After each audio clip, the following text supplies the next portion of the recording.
Hello, everybody. My name is Brandon the Awesome, and welcome to episode 38 of Awesomecast. I am your host, Brandon the Awesome, and here is my co-host, as of currently, Kill Wheel. Please say to the audience, say hi to the audience, Kill Wheel. Why am I messed up today? That's fine. Good night, everybody. How are you doing? Let us see who is in the chat. We have Rodimus Prime 2162 here first. Also, you're welcome, Brandon, for sharing the video to you. No problem, dude. Thanks for letting me making me aware of that stupid idiot. We might cover him tonight if we have time. Because I've got other more pressing, more relevant topics to cover as well. Oh shoot, he is on the thumbnail, so I do have to cover him. Damn it. John Gets Gaming should be with us in a minute, hopefully. Just give me a second to get everything all situated here, because I don't want him to miss the big moment. The big moment. Where did I put his video? Let's see. No. No.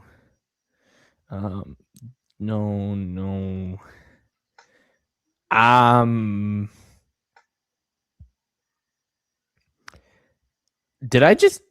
No, I didn't add any video. Okay. Give me a second to dig for my replies. Which one was it? I think it was that day. Okay. No. Shoot, I can't remember what community post you put it on. I'm a professional streamer, everybody. And Justin Avarello, of course, is here, sitting down and coping as usual. Let's do this, angry face. He gets triggered very easily. He is #big mad. Oh, was it this one? Crap. Okay, give me a second. I'm going to have to type this in. Okay. Give me a second. He should be popping. No. Oh, I got Iron Inquisitors. One of Iron Inquisitor's videos as the first subjects. No.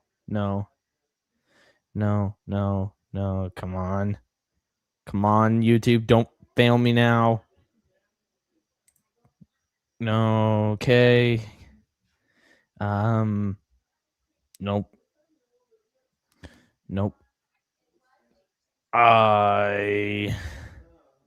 Why can't I? Oh, found him. I found this idiot. Finally.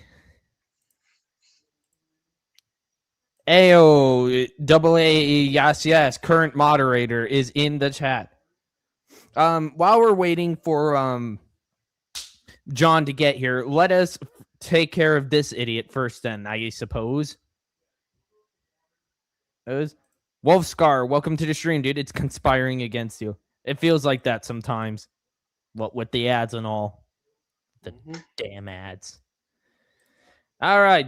Jar Jar's agenda. Was the Star Wars expanded universe ever canon? We all know the answer here. I bet Justin Avarello is going to be the one who gets it wrong, because of course he does. Okay. Quick check. We got 2 Disney canon novels in the background, and all of his EU novels have the Legends label and legend covers. Not a good look for this dope. Not a good look. Very, very telling. Although I think he has the same microphone as I do. Has an opinion on this. Was the expanded universe really ever canon? I mean, it's not an opinion, it's a fact that it is in fact canon. Everybody knows it. We have mountains of evidence. OG Star Wars Scran, myself, we've provided evidence. A lot of people here on YouTube provide evidence. Look at the Trump hair look-alike. How dare you steal Trump's awesome hairdo, dude. Casual Chris, welcome to the stream, dude.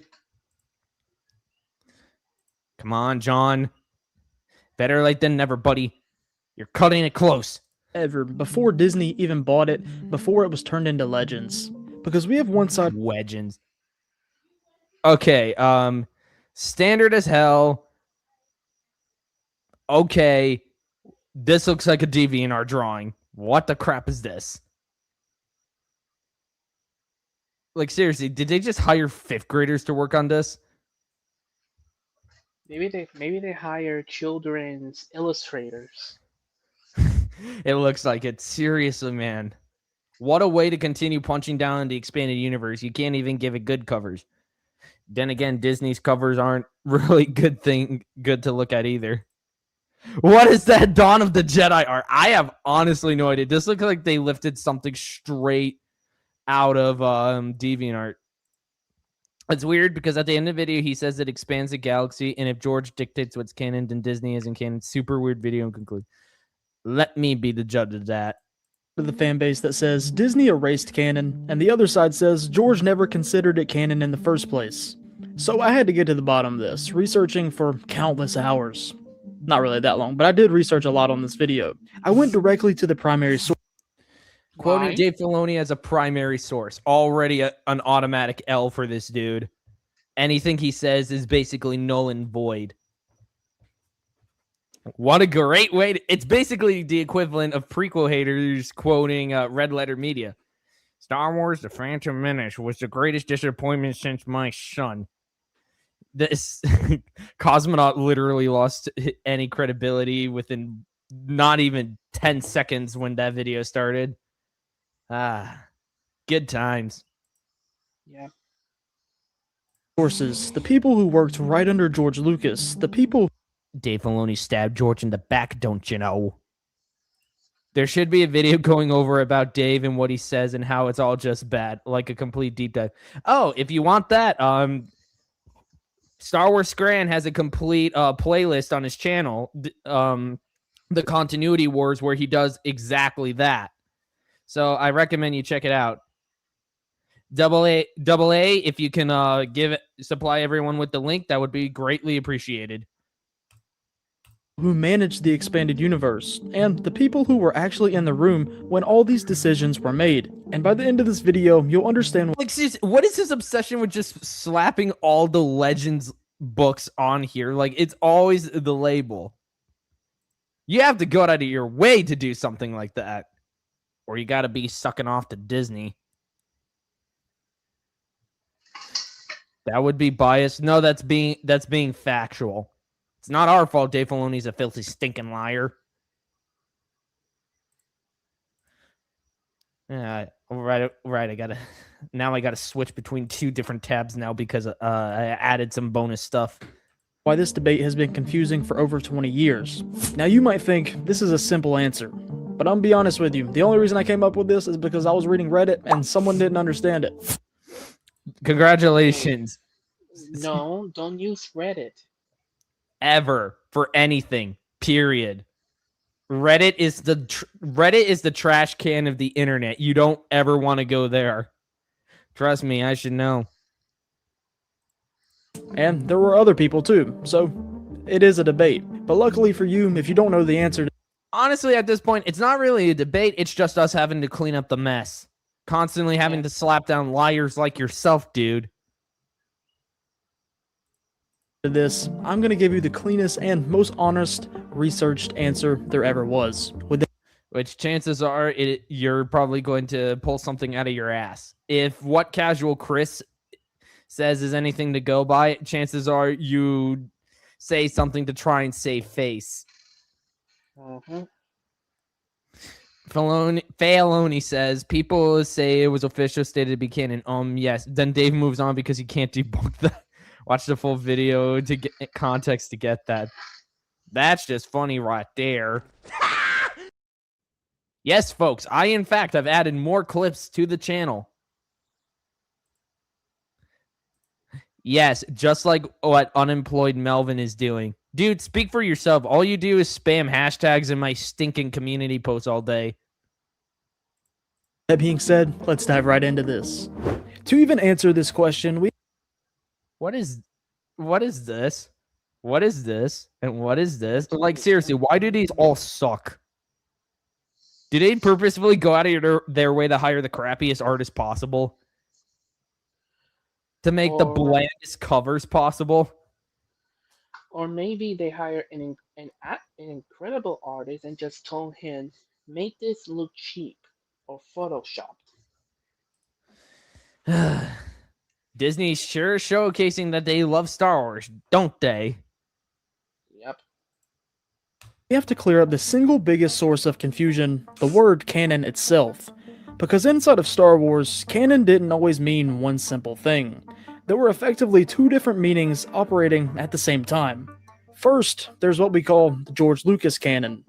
And the most important thing that we can do As we also call it, G canon. at this point is let George define this himself. In a magazine in July 2002, he says this. There it is, the infamous CinemaScape quote. We got a quote poster, a quote humper. These people have problems. There are two worlds. There's my world, which are the movies, and then there's the other worlds that have been created. The parallel universe. The licensing world of books, games, and comics. This is the material George treated as authoritative for the story that he was telling, the films, and later what we know as the Clone Wars. If someone contradicted the movies or TV shows, No, Clone Wars isn't G canon, it's T canon. Everyone knows this. The dude did any research, or is he just going off of quotes? I'll let you be the Probably judge.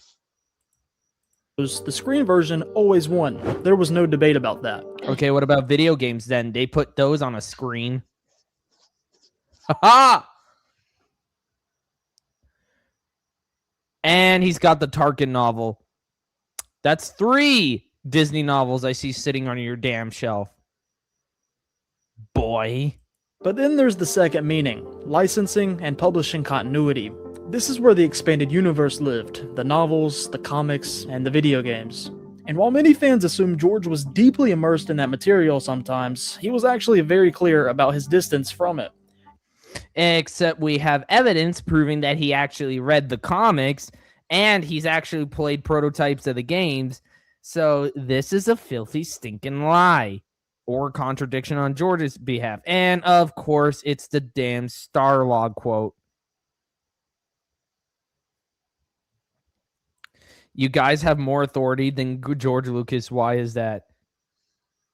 It's the facts, man. We don't make the rules. He cuts the quote. They intrude between my words. Oh my gosh. Okay, we've got intellectual dishonesty. Man, this guy's just checking off all the boxes. And it's not surprised that he would do something like this. They always do it because they always have to paint the narrative and defend their master. The mouse. Mike C. the Scout. What's up, guys? Oh, John's coming in a little late tonight, so to stall for time, we're going through a guy saying that the EU wasn't canon, and then we'll move on to some other stuff. Notice how George says they have an encyclopedia. That's expanded universe. In 2005, he says this. Exactly, a Star Wars encyclopedia. And if I do recall, I do in fact have that as well. I don't read that stuff. I haven't treat the George novels. I don't know anything about that world. That's a different world from my world. So the way George puts it, and of course he didn't finish the final quote by saying he tries to keep it consistent. Why would George try and keep it consistent if it wasn't canon? Boy. he seems that he really wants to distance himself from it. But Lucasfilm did not treat the expanding universe as random or meaningless. They were George didn't try to distance himself. There's plenty of evidence suggesting that confirming he was involved in the creative process. He was the one who selected Chewbacca to die in New Jedi Order. He was the one who ultimately decided the fate of Quinlan Voss. He was the one who approved of Palpatine coming back from the dead in Dark Empire.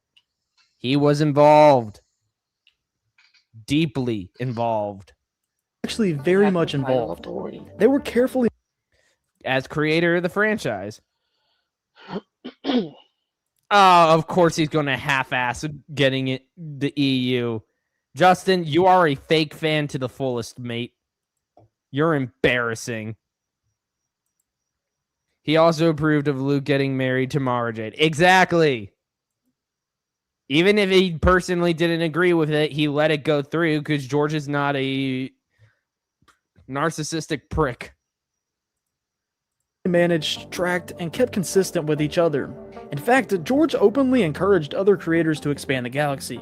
In one of the first expanded universe books, I think it is the first one, Okay, right there is already where his video starts to fall apart. The use of the words I think. Remember, he says he researched this. You shouldn't have to use the words I think unless you can't pull it up. And how can you not not know this? It's easy to know if you just do a quick Google search. Splinter of the Mind's Eye was the first Star Wars book published after the novelization of the first movie. But of course, you half-assed it, just like every other crappy idiot we've had to debunk on this argument. Splinter of the Mind's Eye. In the introduction, George says this. And of course, you have to use the Legends version.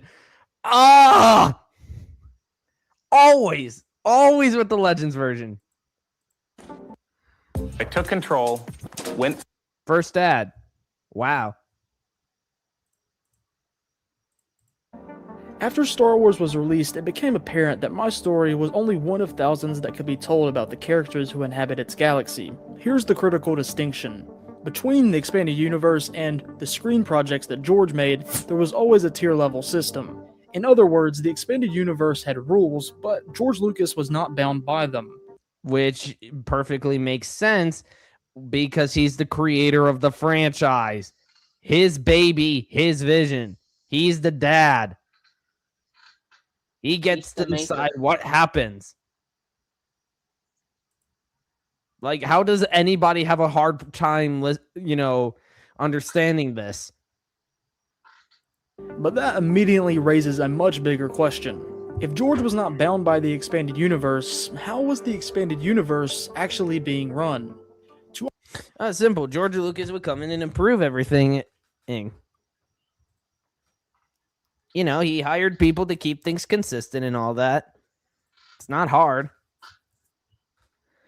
To understand what the expanded universe really was, we have to move away from fan assumptions and look at how Lucasfilm itself described the system. Because contrary to the idea that the EU was just a pile of random stories, Lucasfilm actually says the exact opposite.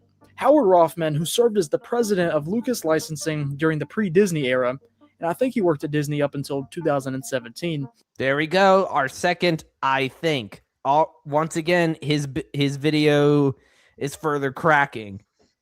We've already exposed intellectual dishonesty, where his bias clearly lies in Star Wars. Bingo. Like, this guy's video is falling apart at the seams. It almost feels like he's reading from a script or even half a finished script. Yeah, he's probably half-assed it because it's like, I don't want to bother with this because I know I'm going to get my ass ripped open by these people. I feel like I should have reworded that. Okay, he realized that his video was going to get torn apart by people like us. Also, the Star Trek quote is referencing a previous quote. The Star Trek universe references two different plot lines that aren't connected directly. That doesn't mean different Star Wars timelines. All of his books with the Legends banner, the mark of the fake fan. George still has to allow licensing to use his copyrighted product, meaning it's official. Disney's re-releases of EU books have the most horrendous cover art, in air quotes.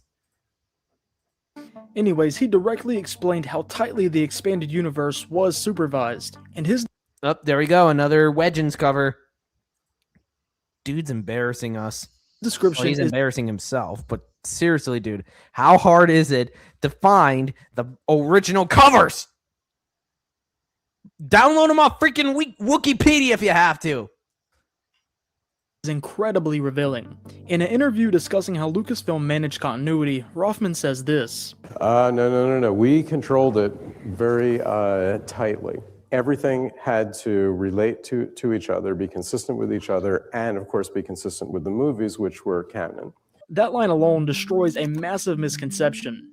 The EU was not treated as a completely separate thing. It was managed and structured. It was cross-checked by people who really understood Star Wars lore at a very deep level. People that were really close to George. But then Rothman reveals the core tension inside Lucasfilm's entire continuity model. Because despite licensing's attempt to maintain a unified universe, George Lucas did not see himself as bound by it, like we said. Because again, he's creator of the franchise. He should be allowed complete and total creative control. Why is that hard for you guys to understand? Again, it's like it's the simplest thing to understand, but these people will always go, oh, well, if George wasn't held bound by the EU, then the EU can't possibly be canon because George Lucas wasn't bound by it. And it's like, okay, do you forget who George Lucas is? What he's done? What he contributed? Exactly. It's like, as creator of the franchise, he should have complete and total creative control. He's allowed to do whatever the hell he wants because it's his property. Earlier, and Rothman bluntly explains this on a much deeper level. Our biggest problem was a guy named George Lucas, because he didn't necessarily buy into the spin-off fiction and game program and all the alternate universe that we were creating. And this is where the critical distinction comes in. But George, as the filmmaker, didn't want to be beholden to somebody else's creative vision. Now that distinction right there is enormous. Licensing. Yeah, because, the 6 films are his vision, his story. He shouldn't have to change it for the sake of somebody else's. Because he's the creator of the franchise. Like, am I speaking in Klingon here? No. They just pretend to hear you while plugging their ears. Of course they are. Ew, I see a Disney trooper in the background there. Oh, where? I didn't see it. Also, I don't know what's up with my StreamYard. It's like I won't get any comments for a bit, and then boom, I get a fresh batch of them right here. He says he uses Howard, who says multiple times before Disney, it's the same universe. And I did notice it said 2017 in the background, so it's like it's obvious he's pulling from a post-Disney era. So already, very shaky evidence he's using. We stuck to a very clear branding strategy for the past decade. This is Star Wars. Individual movies come and go, as do TV shows, video games, books. They all contribute to the lore of Star Wars. And of course, Howard said this. We'll get to that. I'll talk about it when we reach Star Trek. Then Disney and Dave said, nah, do whatever you want. It's all campfire stories. Tony Gilroy. I didn't like the droid got an origin in the comics, so I'm going to ignore that.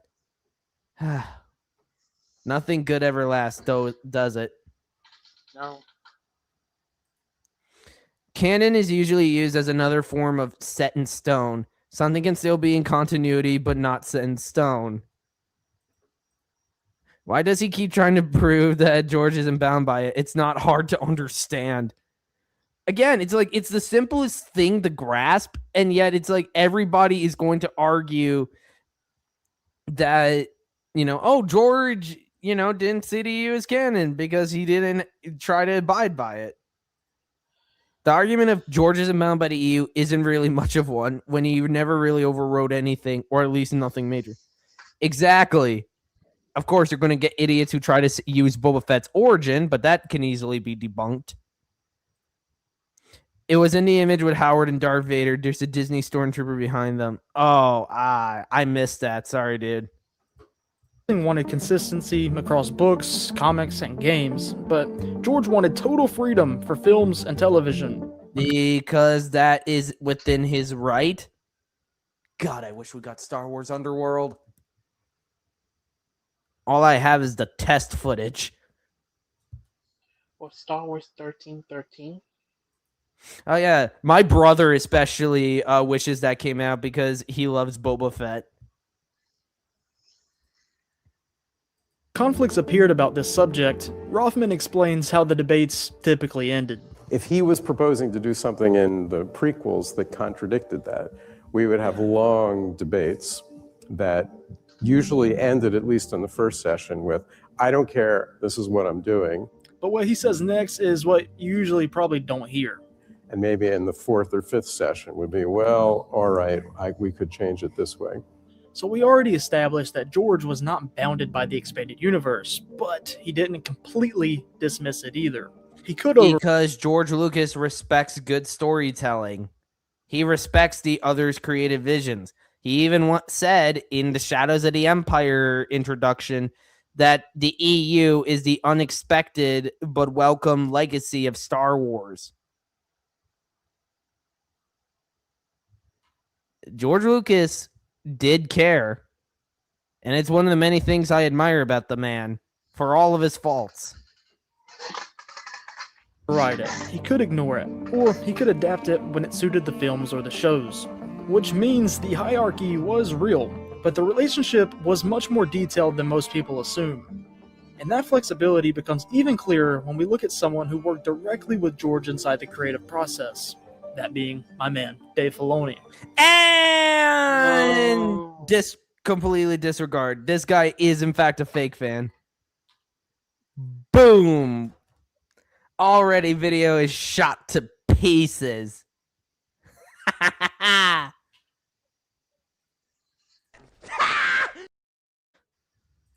gotta really be faster on the uptake with those. But then again, this is my first time using clips. Because unlike licensing executives or publishing editors, Filoni worked directly with George Lucas inside At least until season 2 of Clone Wars. the creative process itself, specifically for the TV show The Clone Wars. Dude, Dave Filoni was far more busy drawing pictures of Ahsoka rather than paying attention to anything George said. Look at that smug-ass idiot. Sitting in there with a glazed look in his eye. Probably thinking, how the heck am I going to backstab him this week? He was not interpreting canon from the outside. He was helping create Star Wars lore and content right beside the creator himself. No, he wasn't. He was busy destroying it right behind George's back. Good Lord, this is sickening to listen to. Absolutely sickening. Spending hours on end with George. And when Filoni finally addresses the expanded universe question, notice how he describes George Lucas's view of canon. But And this is the part where you can just disregard anything Dave Filoni says, because as we all know, he's a filthy, stinking liar. Pretty much. I mean, that single line right there sums everything up, pretty much. Filoni Nope, it does not. Again, toss it all out. Filoni is a liar and an unreliable source. So, got any more notches? Got any more bullets in your chamber? isn't speculating. He's describing his direct experience with George Lucas. No, he's lying. Straight up lying. We all know it. Dave Filoni's wearing a different hat. Somebody stop the presses. It's not canon. It can't be. And his wording mirrors what we already have seen from George himself. A distinction between the screen stories and everything else. But Filoni adds something really important here. And that my is... friends know me as a punk. What? He said Did you say Filoni something, added something. So everything else, Filoni never added anything. If anything, he detracted. The only thing he added was one of the most insufferable Mary Sues in all of fiction. was a world of fun ideas, exciting characters, great possibilities. Oh, now you use the actual covers without the Legends banner. Except for this one. What the crap is this? But the EU Of course, it was the Legends cover for Darth Plagueis. You had to! With Darth Plagueis! It's a treadmill. Good things are coming and going, and so are the bad. Yeah, well, I wish the treadmill would speed up. Dave, when working on Clone Wars, admitted the Old Republic Mandalorian War was still canon to TCW. He doesn't play the full clip. Oh, good lord. We're just catching all kinds of intellectual dishonesty right now. This guy's video is... Cherry picking. Yep, these are some fine cherries, Pac-Man said. All right, Wolfscar, see you in 30. It's the full clip. Oh, wait, is it the full clip? Okay. Heir to the Empire literally says the saga continues. I mean, they say it on the top. We've reached a point of no return. I mean, it says it right here. The best-selling saga continues. was created to explore all those things. So from Dave's perspective, it starts to show how this misconception really starts to unravel. Filoni never... What misconception exactly? Honestly, he never established a point of what is the misconception. I must have missed it. Did you, Khalil? Did you catch what the misconception is supposed to be? I don't think so. The link at 4220. Oh, he must be sending something. dismissed the expanded universe, but he did place it into a different role. Not as binding canon for George's story, but as a creative expansion space surrounding it. From the filmmaking world that I was brought into, It seems pretty clear that there's the films were it. They were set in stone. So it seems pretty clear that there's a clear distinction. We've said that multiple times, and I know it probably sounds repetitive, but I'm trying to get the point across. Your point is being into YouTube. Yeah, I'm not seeing it. Not here anyway. Neither.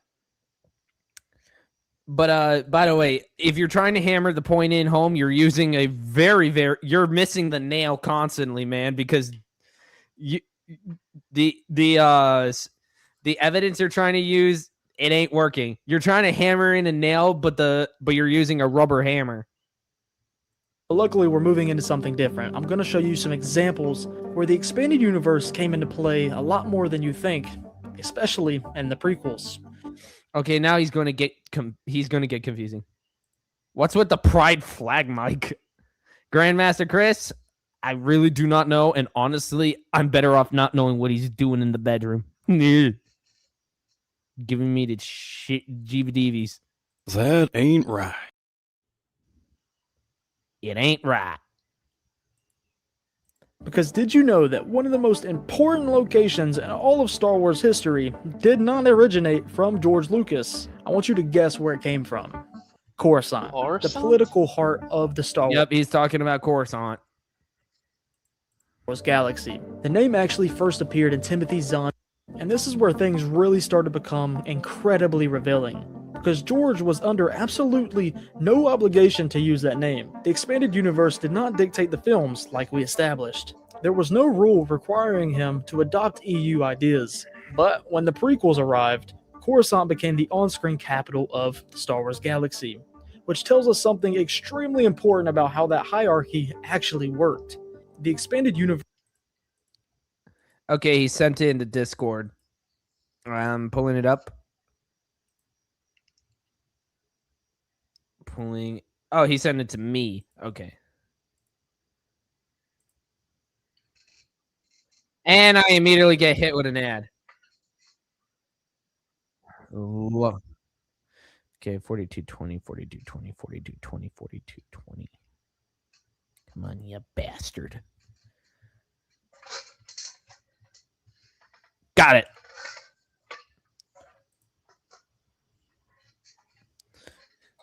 My notification bell went off, but then it doesn't show me a new notification. Interesting. was not binding on George Lucas, but he never really ignored it either. He constantly had people like Dave coming up to him and sharing expanded universe ideas that he wasn't aware of. Dave Filoni just wanted an excuse to go to something and rip it off. Mm-hmm. Just go back a few seconds.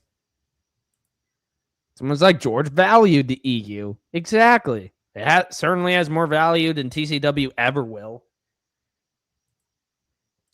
And George would actually take these things into consideration. The EU really functioned more like a creative file, a massive sandbox of ideas that George could draw from if he found something really useful. He was never constrained by EU continuity, yet he could freely adopt elements he liked. Exactly as Dave Filoni described, exactly as Howard Rothman describes. And yet, interestingly enough, he never directly destroyed what was established in the EU either. Funny how that works. Can I use 8th Cop even though he died in Attack of the Clones? Seriously, Agent Kolar was right there.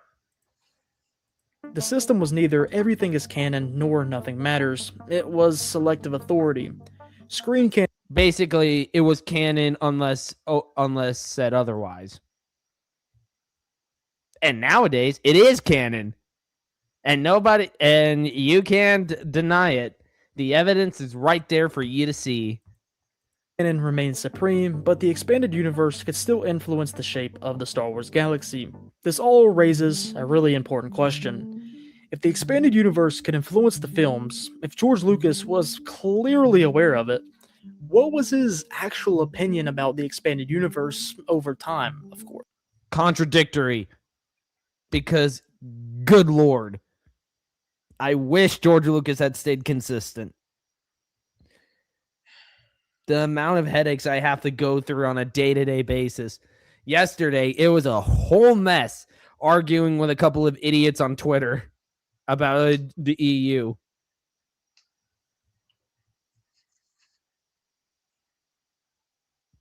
Hit me with your best shot. Fire away.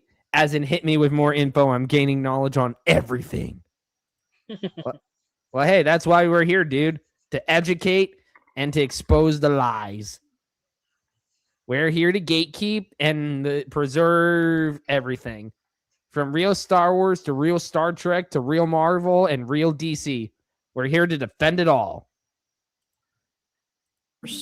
So to sum it all up in short, George Lucas obviously really never opposed the existence of the expanded universe, even over time. Very early on, Lucas described Star Wars not as a single narrative, but as a setting giant enough for thousands of stories that other creators and authors could tell their own stories inside of that massive galaxy.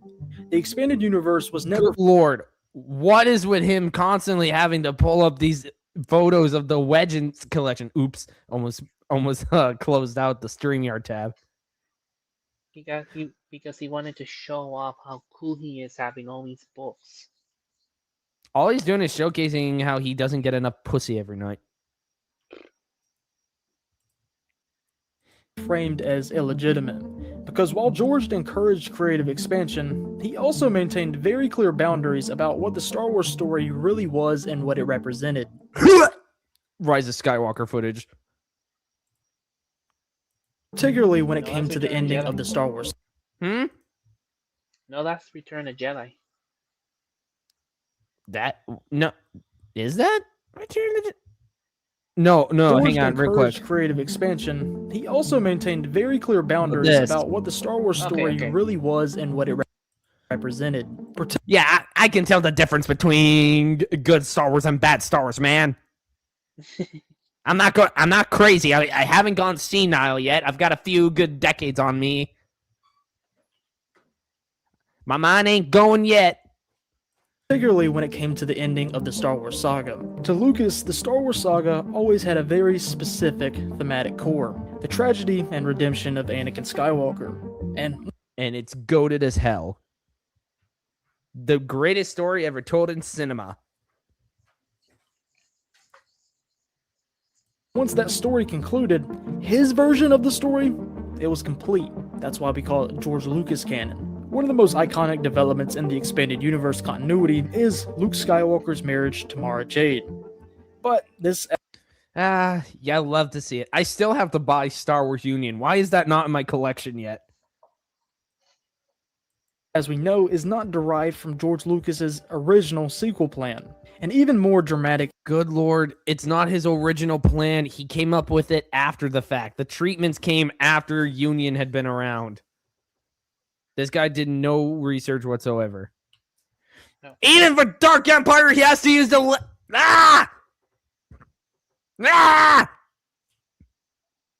example appears in the Dark Empire comics. And this storyline, Palpatine returns through cloning. It's actually written out a little better than somehow he simply returned, and then a Oh, good. At least I know you're not a complete retard. guy to the side saying, "Dark science, cloning, only things that the Sith knew." Even though Kamonians were readily available and the galaxy knew about them. Like what? Sorry, this is gonna turn into a prequel hate video. For the expanded Don't worry. He actually said he meant to say sequel video there, not prequel. Okay. So we don't have to break out the baseball bats yet. universe continuity, this was a monumental event. But then Gorgeous art, by the way, right here. Gorgeous. I love it. It's one of my favorite covers. George specifically states that if he wants to continue the saga, that's not where he was going to take it at all. And to die, And yet he approved of it anyway, and even loved Dark Empire. As said by Tom Veitch himself.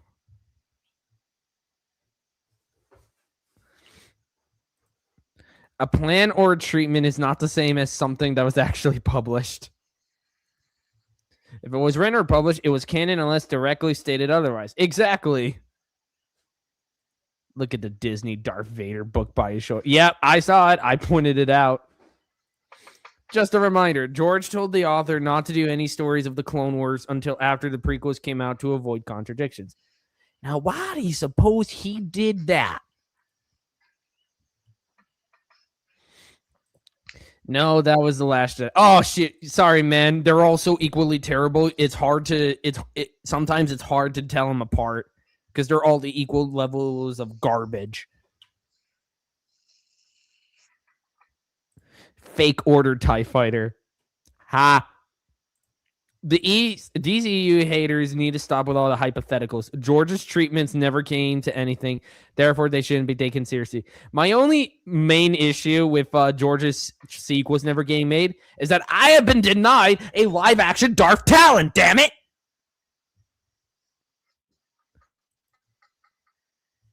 We were robbed! Robbed, I dare say! Why? dive more into how directly involved George Lucas was, we can look at authors like James Luceno or Matthew Stover. They went directly to Skywalker Ranch and had many meetings with George Lucas to talk about the Revenge of the Sith novel. Why did they get to be interviewed by Star Wars Theory and not me? I'm 10 times the fan that Theory is. True, but sadly, we don't have the fan base to do so. Why? Why do we have to live in such an unjust world? Cannibal the Dragon, welcome to this stream. Same with Tales of the Jedi. That comic was to be about Anakin, and George Lucas told him no because he had plans for Anakin. Why did he have a clip of Theory? Why do I get a feeling he probably sucks off to Theory? Yeah. Or he's dumb enough to think that Theory is a big authority figure in Star Wars. Realization. Dude wastes millions of dollars on a crappy Darth Vader fan film of the second part of which is taking a bajillion years to come out. I dare say that GTA 6 will come out before Theory's second Vader film. Calling it right now. Darth Plagueis novel that we have right here, this is canon. I don't care what you say. Like, there's no way you don't. If you read that, there's no way you don't think it's canon. Also, Revenge of the Sith up here. It's fantastic. You need to check that out. Personally line checked by George himself. Okay, at least you gave 2 decent recommendations, but those are like bottom of the barrel. I mean, it's kind of bottom of the barrel. It's the easiest recommendations you can make because everybody knows about Plagueis and Revenge of the Sith. So it's like, come on, dude. Recommend something a little more obscure. You know what I'm saying? I'd recommend Dark Empire to anybody. Recommend something more with meat. Like the Thrawn trilogy. Or shoot, Callista. The Callista trilogy. I gotta go now. I've got a surprise for everyone in the Discord Star Trek chat. Ooh, I cannot wait to see it later. So George was directly involved in a lot of these projects. So as much as you might want to say the expanded universe was something insanely different, George never considered that canon. While False. that statement has a lot of truth to it, he was involved in a lot, at least a lot more than you think. The EU was not random, unofficial, or fan fiction. It was carefully managed, internally consistent with the continuity created under Lucasfilm. But George Lucas canon was strictly films and the TV series. No, George Lucas canon was just the movies, not the not TCW. Yeah, honestly, I'm confused too. I'm confused as to what his point is. He tries to discredit it, and yet he'll say Plagueis is great. I don't get it. It's like Lucky Kennedy. He'll crap on the EU constantly, and yet he'll say he's an EU fan. It makes no sense. At least that's what remains supreme. Everything else existed within the galaxy.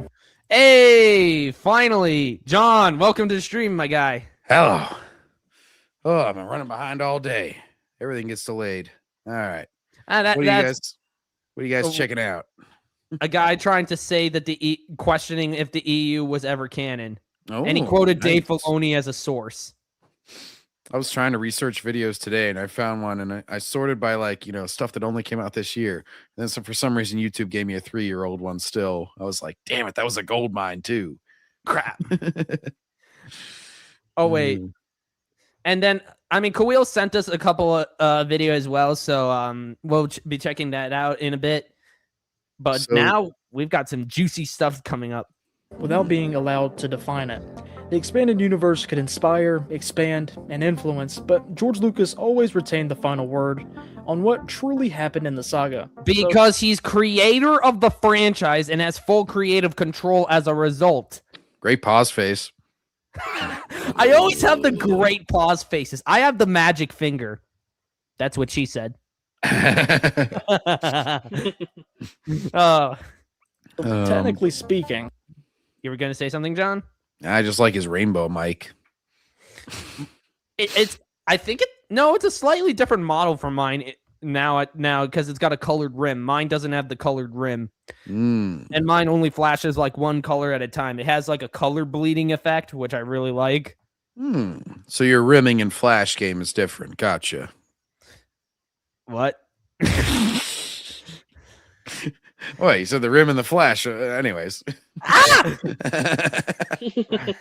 If George Lucas is the ultimate canon authority, even now, then Disney Star Wars for G isn't canon. Yes.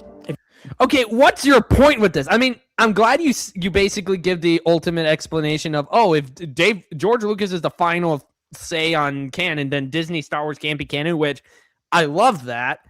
What was the point of this then? You discredited Disney, but at the same time, we don't even know what point you were trying to make about the EU. You're confusing, mate. Your video is bad, but it's confusing. I mean, it's slightly better than, say, Lucky Kennedy's crap.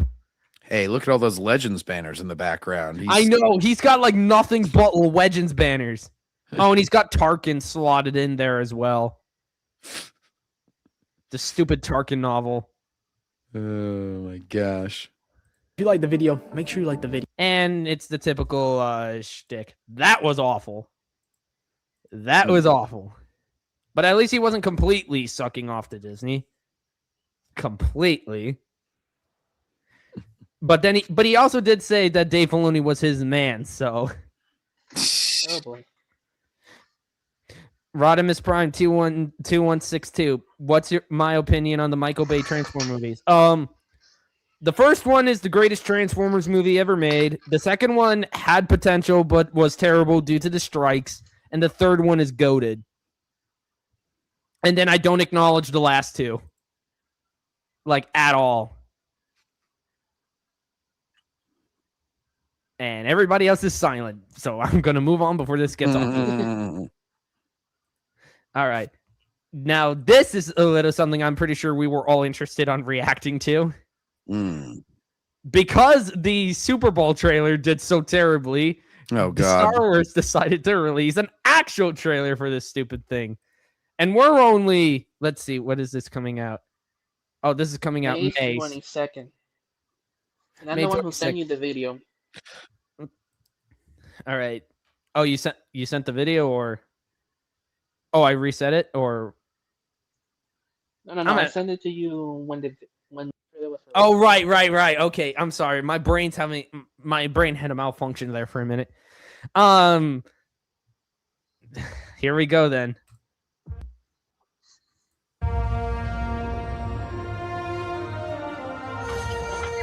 Already hitting us with the nostalgia bait with the music. Guys, it's X-Wings. That makes it cool. Is this that Rogue Squadron movie? I remember somebody on Mr. Grizzy, some idiot thought this was the. Oh, of course, Justin creamed his pants in the first 4 seconds. Justin creamed his pants. What's the ratio on that trailer? Actually, it's pretty bad. 126,000 likes to 12,000 dislikes. That's bad. Those dislikes aren't real. Shut up. The movie is going to bomb. Yes, it is. So if the budget's like under 200 mil, as they say, and it's got to make 2.5 times, we'll say it's like 150 even. So it'd be like 375 or something. So I don't know. I don't know if it even reaches 400. I want to say like it maybe 385, and its budget is probably higher than what I just said. Yeah, they say that the budget is $166 million, but let's be honest here, that is not true in the slightest. It's probably 350 million. Yeah, chances are Disney is actually blew way too much on it. Well, considering every time that they filmed in the UK and therefore had to actually show the numbers, show the numbers, it's always been higher than what they initially reported. I would say that's probably a pretty safe bet that they underreport in the media to try and, try and make it seem like they're not complete idiots and that their stuff isn't bombing. We got to project success. But guys, didn't you hear this movie is set to make $2 billion at the box office? Oh yeah, according to the guy who loves fake Star Wars. I gotta clip that at some point because I already got some clips. Crash Bandicoot. I seriously would like. Yeah, sorry. Sorry, what were you gonna say, Quill? Oh, sorry. I seriously would like to record at some point this guy's reaction on what? The Mentor and Groot movie didn't make $2 billion? But it was a short hit. He'll be like, well, I said it might. And so, I technically wasn't wrong. I'm going to delete those videos now and hope nobody has them recorded on another channel. Yeah, I'm gonna have to clip that. I mean, Mr. Grissy's also got the clips, so there's also that. But the more channels that have it, the better. Well, that's AI fake news. Yeah. Don't forget marketing costs. Oh yeah, that's true. Because they could spend either $100 to $120 million just on the marketing alone. Okay, so John sent me something, and we'll take a look at it quickly. Oh, after this. what? Yeah, that's for after this. Yeah, I was just preempting. Oh, look, it's. Oh no, that's not R2D2. It's got a reddish tint. R5. But Astromech Droid. No, it's not R5. Yeah, because R5 has a different head. Yeah, right. I should know what Skippy looks like. It's not Chopper either. He also has kind of the R5 head. Screw Chopper. He has to walk that back. He now says it will make $1 billion. He will now say it makes $1 billion. It was his friend Ron who says it will make $2 billion. He's like, he was my evil twin, and he edits in a mustache on that previous video. Nah. If anyone's got an evil twin, it's me with Brandon the Awful. Nah. Speaking of which, it's been awfully quiet on his end. I know he claims he's on a break, but I don't trust him. Oh, look, they're pressing buttons just like in the initial ones. Why is it that my closed captions keep coming on? I don't know why that is. Anyway, also new Razor Crest. What the fudge happened to the N1 starfighter he was flying? Well, they realized that was retarded, and they were like, "Oh, wait, this doesn't make any sense if you're going to be carrying around bounties and a baby. So we should probably just get rid of that and not tell anybody." And everybody who defended it will be like, "Oh yeah, that makes sense to get rid of it." The show's favorite song. It's fun. 7 out of 10. Of course, it would be their favorite song. That movie is dog shit. I remember because I saw it. He said that last Saturday stream. Oh, Willy boy. Have fun. Willy boy. Do you guys hate fun? I gotta clip that. I gotta clip that. Oh yeah, that dude. We enjoy fun. Yeah, why do you think I'm reading Star Trek Spock Must Die? He's like the dad who like puts together the lamest birthday party and his kid's not happy. And he's like, "Have fun, damn it, have fun." He's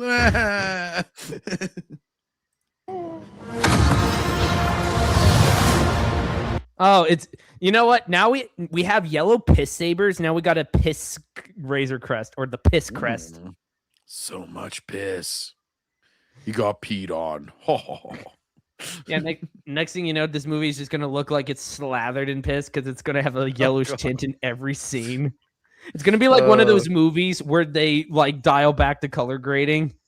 You mean like every movie where they cut to like either Mexico or the Middle East and they play the as they pan across and the yellow filter goes on?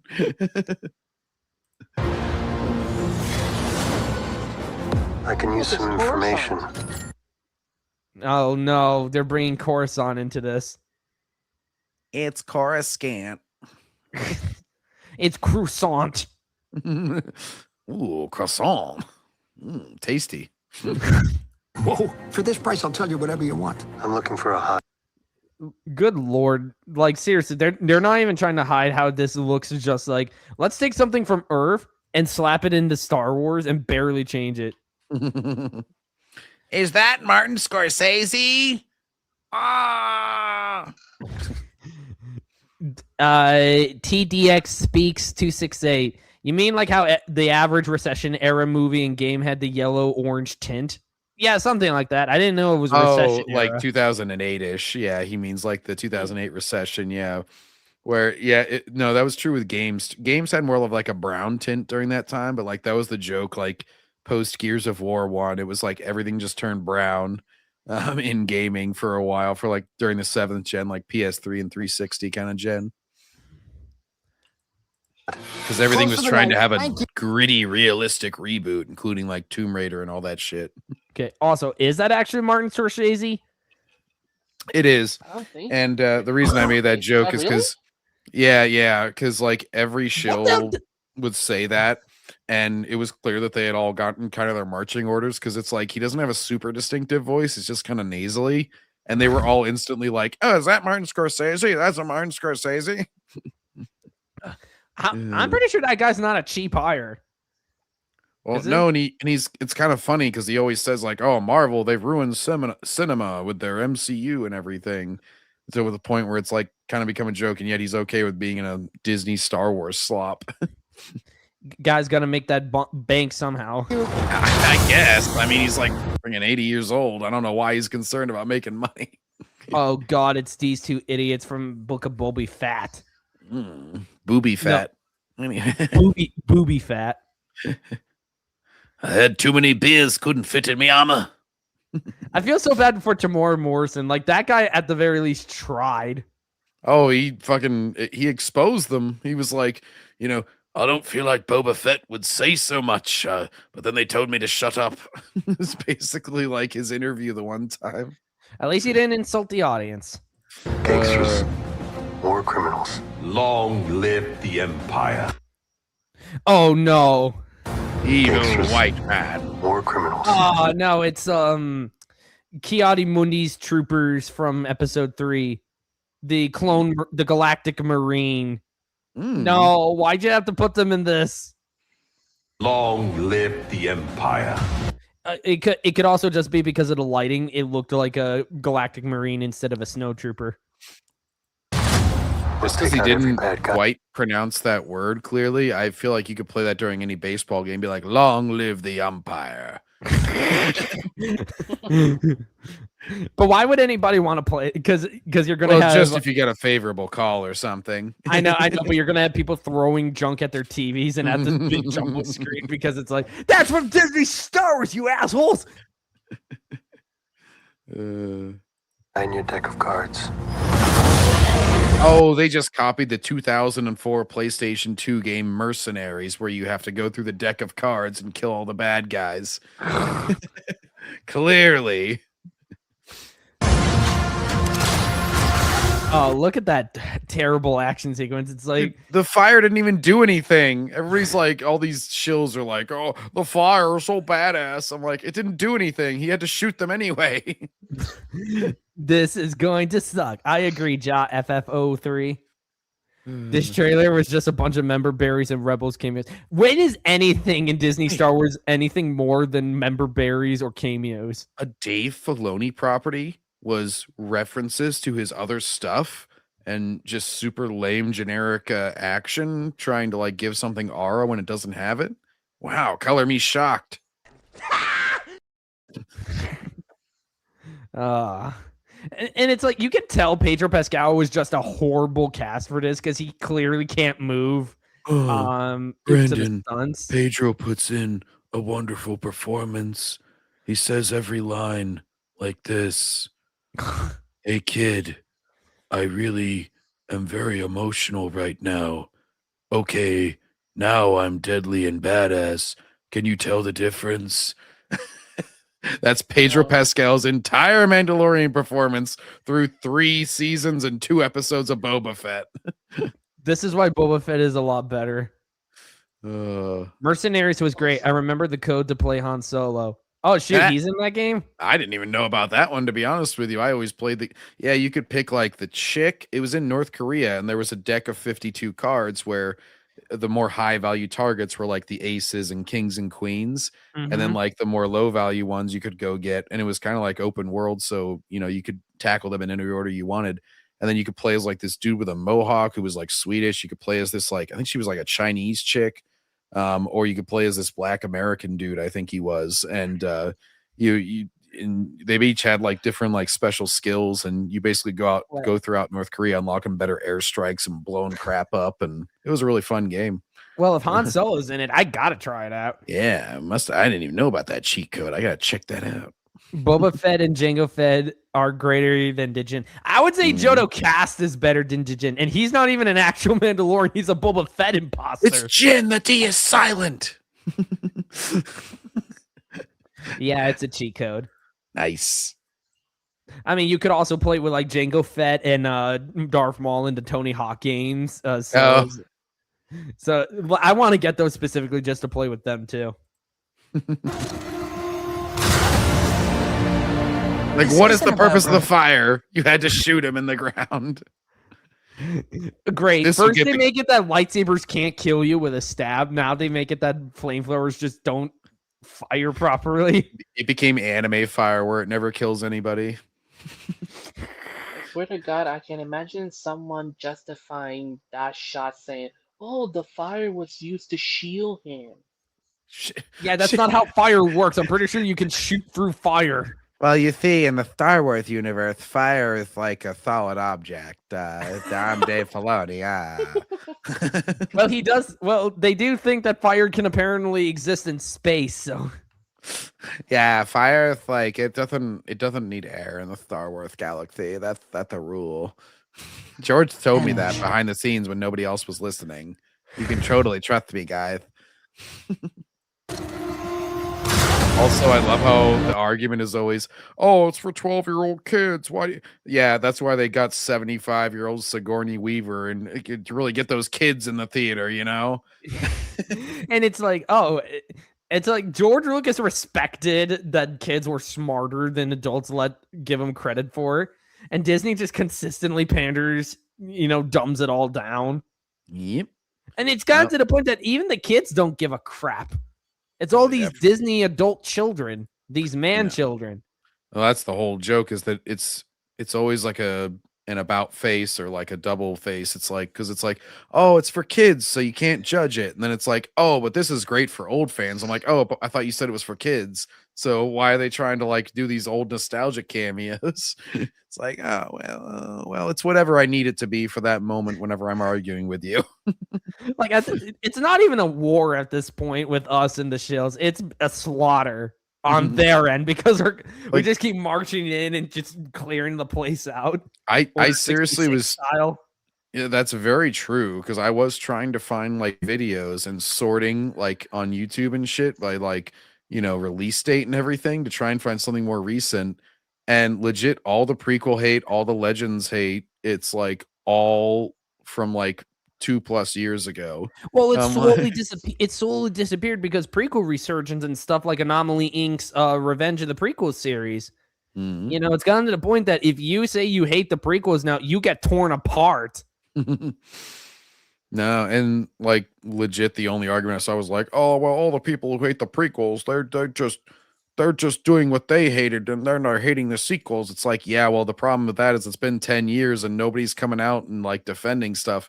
Remember, 2015 was 10 years since Revenge of the Sith, so I mean, we're 10 years since Force Awakens. I guess you could wait another 4, but I don't think much is going to change. This isn't about revenge. Wow. Oh my gosh. They had to go ahead and ruin the mouse droids by putting tires on them.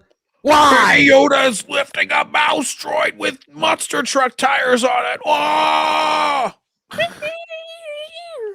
I also love how this has nothing to do with the line being said. Like, there's just terrible trailer editing where she's like, this isn't about revenge. And it shows Baby Yoda attacking a mouse droid. It's like, does he need revenge on the mouse droid for some reason?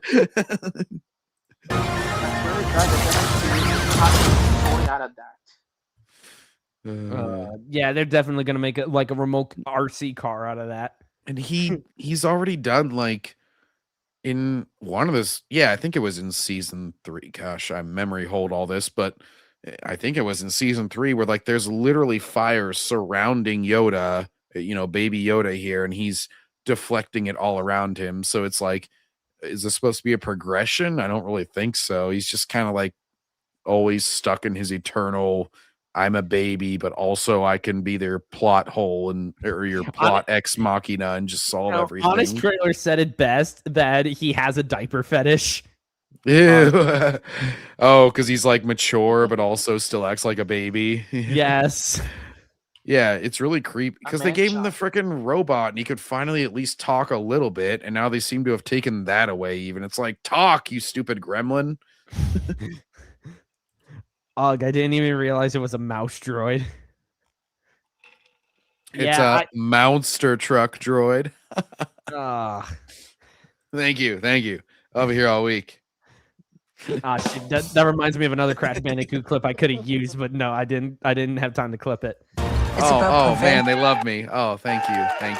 Yeah, it was a great joke. John is probably the only reason my streams do even decently well. I don't know about that. If sales attacked the prequels these days, they would be destroyed by actual Star Wars fans. Well, that's why we're here. As they should. For a second, I thought this was TCW footage. Oh. Like, it looks that bad. Oh, yeah, you're right. As you're paused here, I was thinking the same thing. I've, just a temporary brain fart that we're watching the fucking Mando trailer. Strap in. Honestly, until they showed Mando, even the ships launching kind of looked like all CG, TCW thing. Yeah, it doesn't even have like a 3D. That's like the one compliment you could give like Mandalorian season 1 is that at least like the effects looked like it looked like an expensive show. That was back whenever like the volume was kind of like novel and everything, and now it just looks all cheap and flumpy, and it's like, Remember when Industrial Light and Magic used to have like breathtaking effects? Like if you go back to something like Transformers from 2007 and how the robots look, it's like it's night and day because you can buy the Transformers being there. yeah, well, and even the Marvel movies, you know, The old ones. yeah, back whenever like Age of Ultron, even like, which isn't even as well of liked of one, but like the effects in it with the Hulk's like his muscles and everything, and the Hulk Buster Iron Man suit and everything, it was like it looked so much better than just the cartoony, goofy slop that we get now from ILM. It's like they have just become like, I don't know if it's just that they're overworked or that they just fired all the skilled people to fill out some quotas or what, but yeah, it's clearly taking a step down. Pepper Ridge Farm remembers. What the heck is up with this Pepper Ridge Farm stuff? You remember whenever ILM had good effects? Pepper Ridge Farm remembers. I know you're young for that, Brandon. I don't know if you know those commercials. It was always like, oh yeah, Pepperidge Farm would always be like, you know, remember whenever you had to use an outhouse to go take a shit? Pepperidge Farm remembers, because it was like appealing to old people, and that's obviously one that I made up. I gotta it would always clip be that, like then. some old reference, and then it'd be like Pepperidge Farm remembers. I gotta clip that then. Remember whenever you could beat your wife without recourse? Pepperidge Farm remembers. The Iron Man Mark III suit up scene in Iron Man 2008 still looks fresh to this day. Exactly. Like that was back when the Iron Man. And that's when back when the Iron Man suits were really cool. Like they were really chunky. They were, you know, like pieces of armor that had to come out before it was all stupid nanotech. Dude, Transformers 4 did that too with the nanotech thing where it becomes all cubics, you know. Right. It's like, I always love it whenever it's more like tangible and like you can see the mechanics whirring and working. And like even in Avengers, whenever he has the bracelets and he gets, you know, Loki throws him out of the tower and he's like, you know, instead of just being like, oh, flame on, like materialize a suit for me, he's like, gotta wait for it, and he's flying towards the ground and it makes it way cooler. Yeah. Also, Pedro Pascal is the most unflattering like he has one of the most unflattering faces I have ever seen. He's got weak facial hair. Couldn't even bother to shape. Well, that is assuming he's in that shot at all. Yeah, And really. they don't just CGI it in. They AI'd his face. He's like, oh, I can't come into the studio. I'm too busy groping my female co-stars. Like, oh, sorry, Pedro. We don't mean to interrupt you. Oh, you think he was groping what's her face, the woman who gives him the mission in this, that one actress that they were all going on about? Oh, Sigourney Weaver? Yeah, do you think he was? She might be a little bit old for him. I don't know. I don't know what Pedro. He never seems to get anxiety around Bella Ramsey, who's much younger but, you know, less attractive. So that's always the joke, is that it's like, wow, it's weird how Pedro only gets anxiety around the attractive female co-stars. He's like, oh, Gina Carano, I just wanted to apologize to you. Anyways, I have anxiety, so you want to come spend the night? She's like, stay away from me. He is one of the most mid actors in cinema, and he's a piece of crap online. So, yeah, Pedro, go lick your weird lightsaber dildo thing. That just makes me grossed out. Did you ever see that? Like whenever he was on the stage, like doing that weird licking of the Mr. thing? Grizzy plays that clip a lot, and I have to see it. Oh my gosh, he's so weird.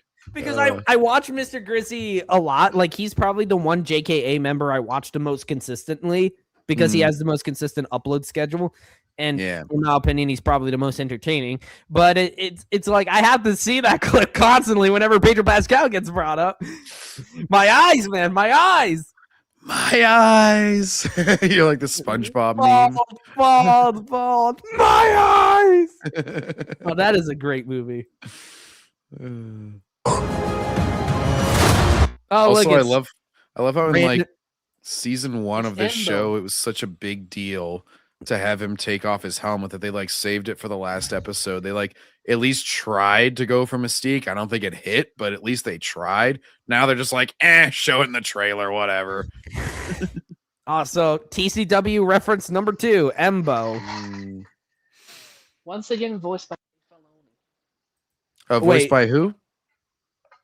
Dave Filoni is the voice of Embo. Oh, crap! He'll be like, I'm gonna get you, Mando. You're so screwed. Anyway, look at my hat. I'm like Japanese and stuff. Suffer. And then it will be his turn. Oh, that sounds just like Dave Filoni. He Heavily definitely didn't use a modified. voice modulator at all on that. Like anybody could do that. That's like the new Star Trek show whenever they have the dude who plays the gosh, I can't think of the species now. The Klingon. Jemadar? Yeah, he plays the Klingon, and he's always like Oh, no. and they have to make his voice super deep because that's what the Klingons are like. But if you listen to the actor, he's like, so I play a Klingon. So they had to it's very obvious that it's modulated the entire time. And it's even worse than this because it's live action, like trying to lip sync and everything. Funny you bring up Starfleet Academy because we're going to cover something in a bit concerning that show. Oh no. Before going into harm's way, check your armor. That is the dumbest armor.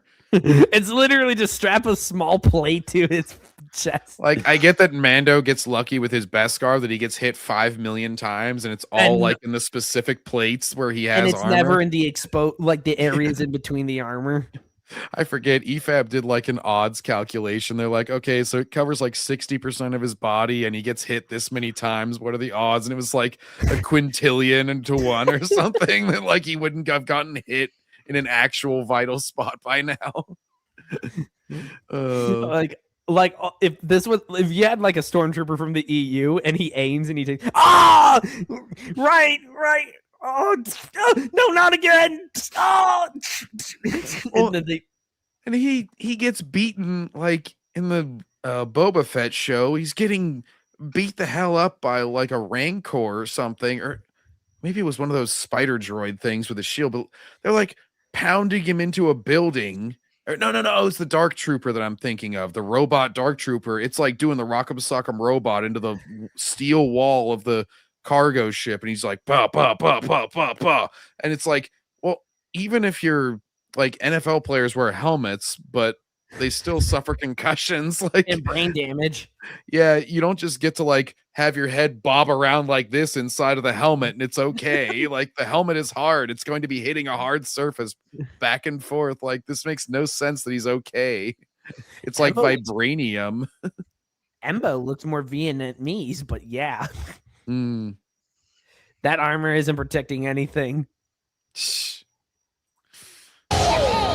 The kid will live centuries beyond me. One person just use a flamethrower on him. He'll be like, oh, I'm in tremendous pain. I'm in tremendous pain. I'm in tremendous pain.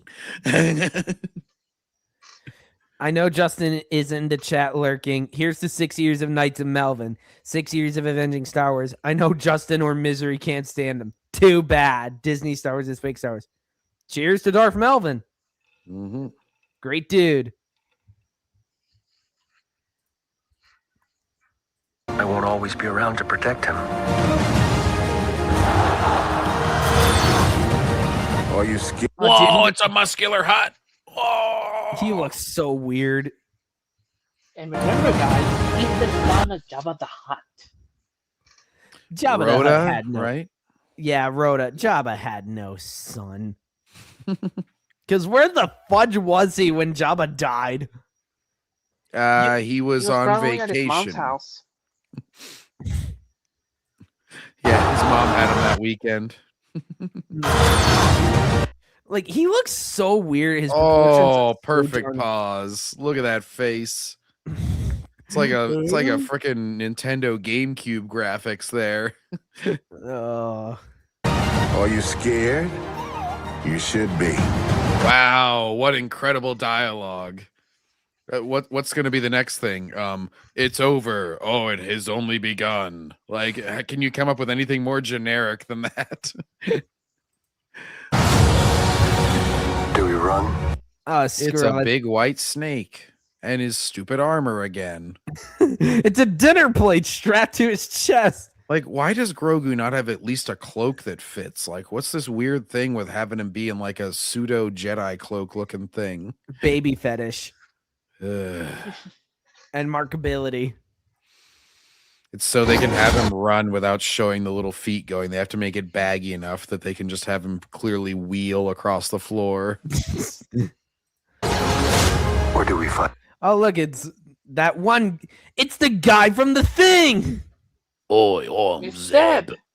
Everybody will have nostalgia berries over me, eh? Who are you again? Oh, one of my characters in the Rebels. Like, seriously, it's getting to a point where it's like, oh, it's this guy from this thing. And I'm like, who? I like this kid. Yeah, Zeb, a little bit of a cheese pizza vibe going on there, Zeb. I like this kid. It's like, well, calm down.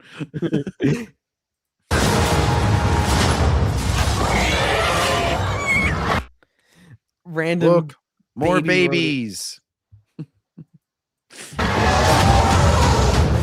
What are you waiting for? Oh, that line does not, you know, it doesn't fit with that one scene with Mando. I think it's not even from the same scene, I don't think. What are you waiting for? That is terrible delivery too. What are you waiting for? It's like, you think you should sound a little more urgent, Pedro? I know what I'm waiting for this scene to be redubbed. That dinosaur snake looks like a ripoff from the Basilisk from Harry Potter Chamber of Secrets. Oh, that's very true. I got that joke from another YouTuber. Don't blame me.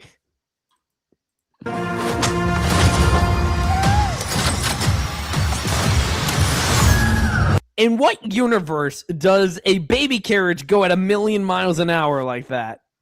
Or has controls for a baby to operate? That makes no sense. Who knows? It's stupid.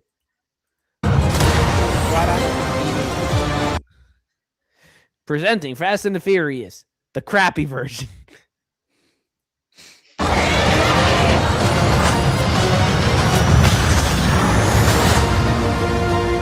And of course, you have the crappy logo that doesn't look like it fits a Star Wars product. So I did find my second YouTube link is a much better reading of Pedro's line if you go to 35 seconds in it.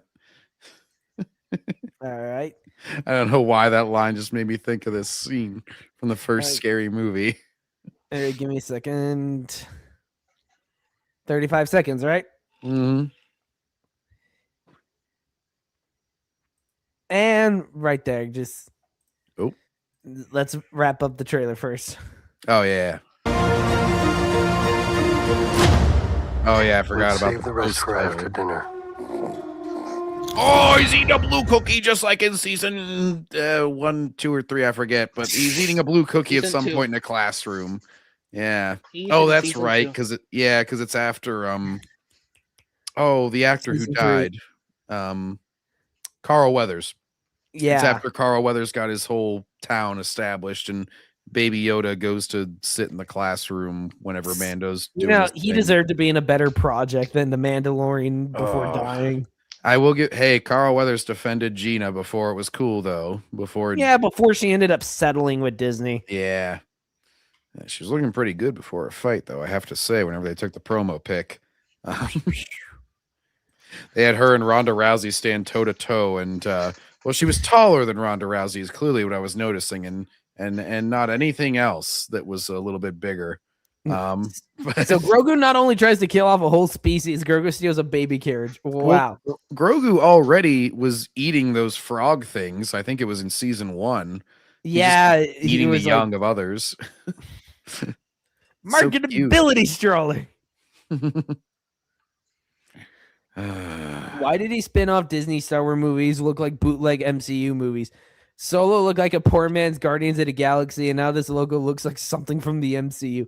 It's because at this point they just kind of try and merge the two.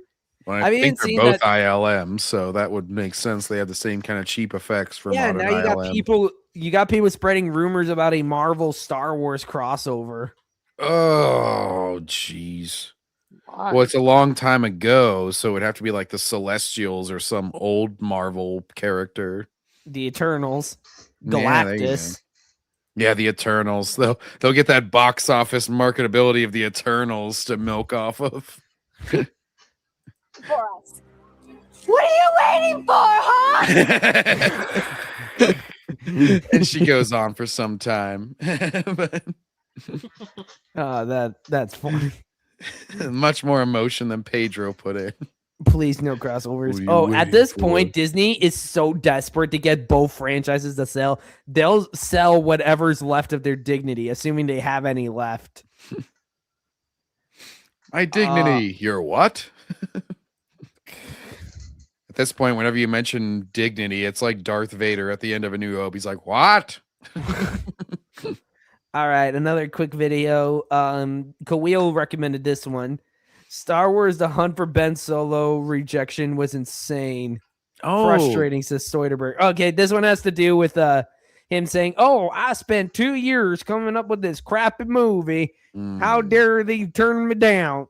He's playing the victim card now. Oh, gosh.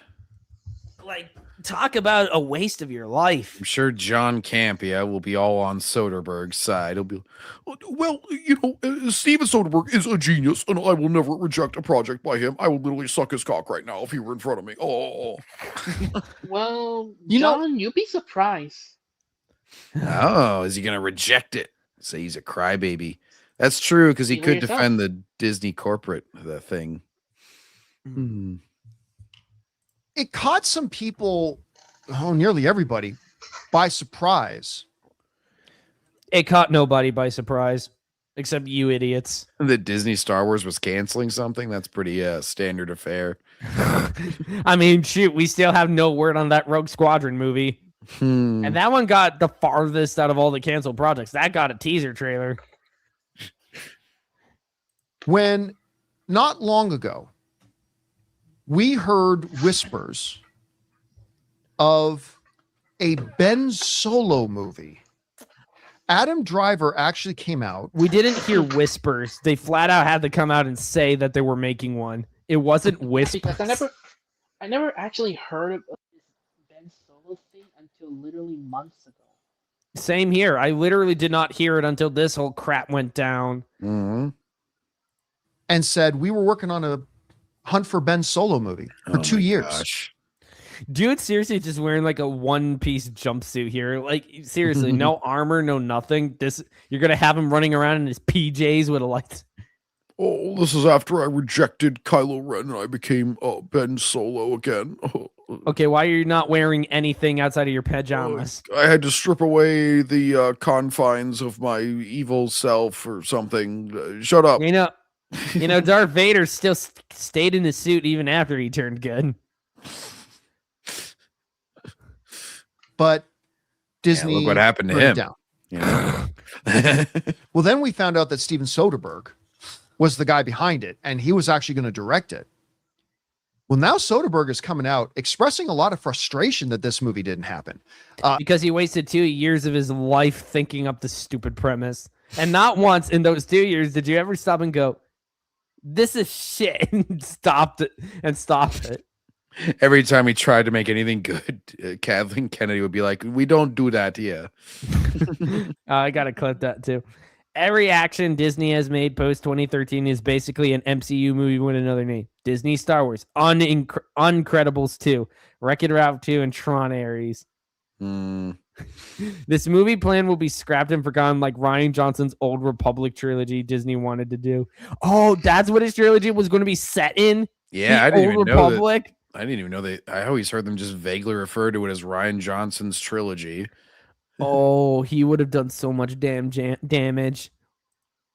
Hey, Captain Phoebius, welcome to the stream, my dude. Has it ever occurred to Campia that the Disney trilogy is ass and no one wants it? Apparently not. It just flies over these people's heads all the damn time. This comes from the folks at Variety, writing that Disney axed Star Wars sequel The Hunt for Ben Solo without even asking about the budget or other details, says so.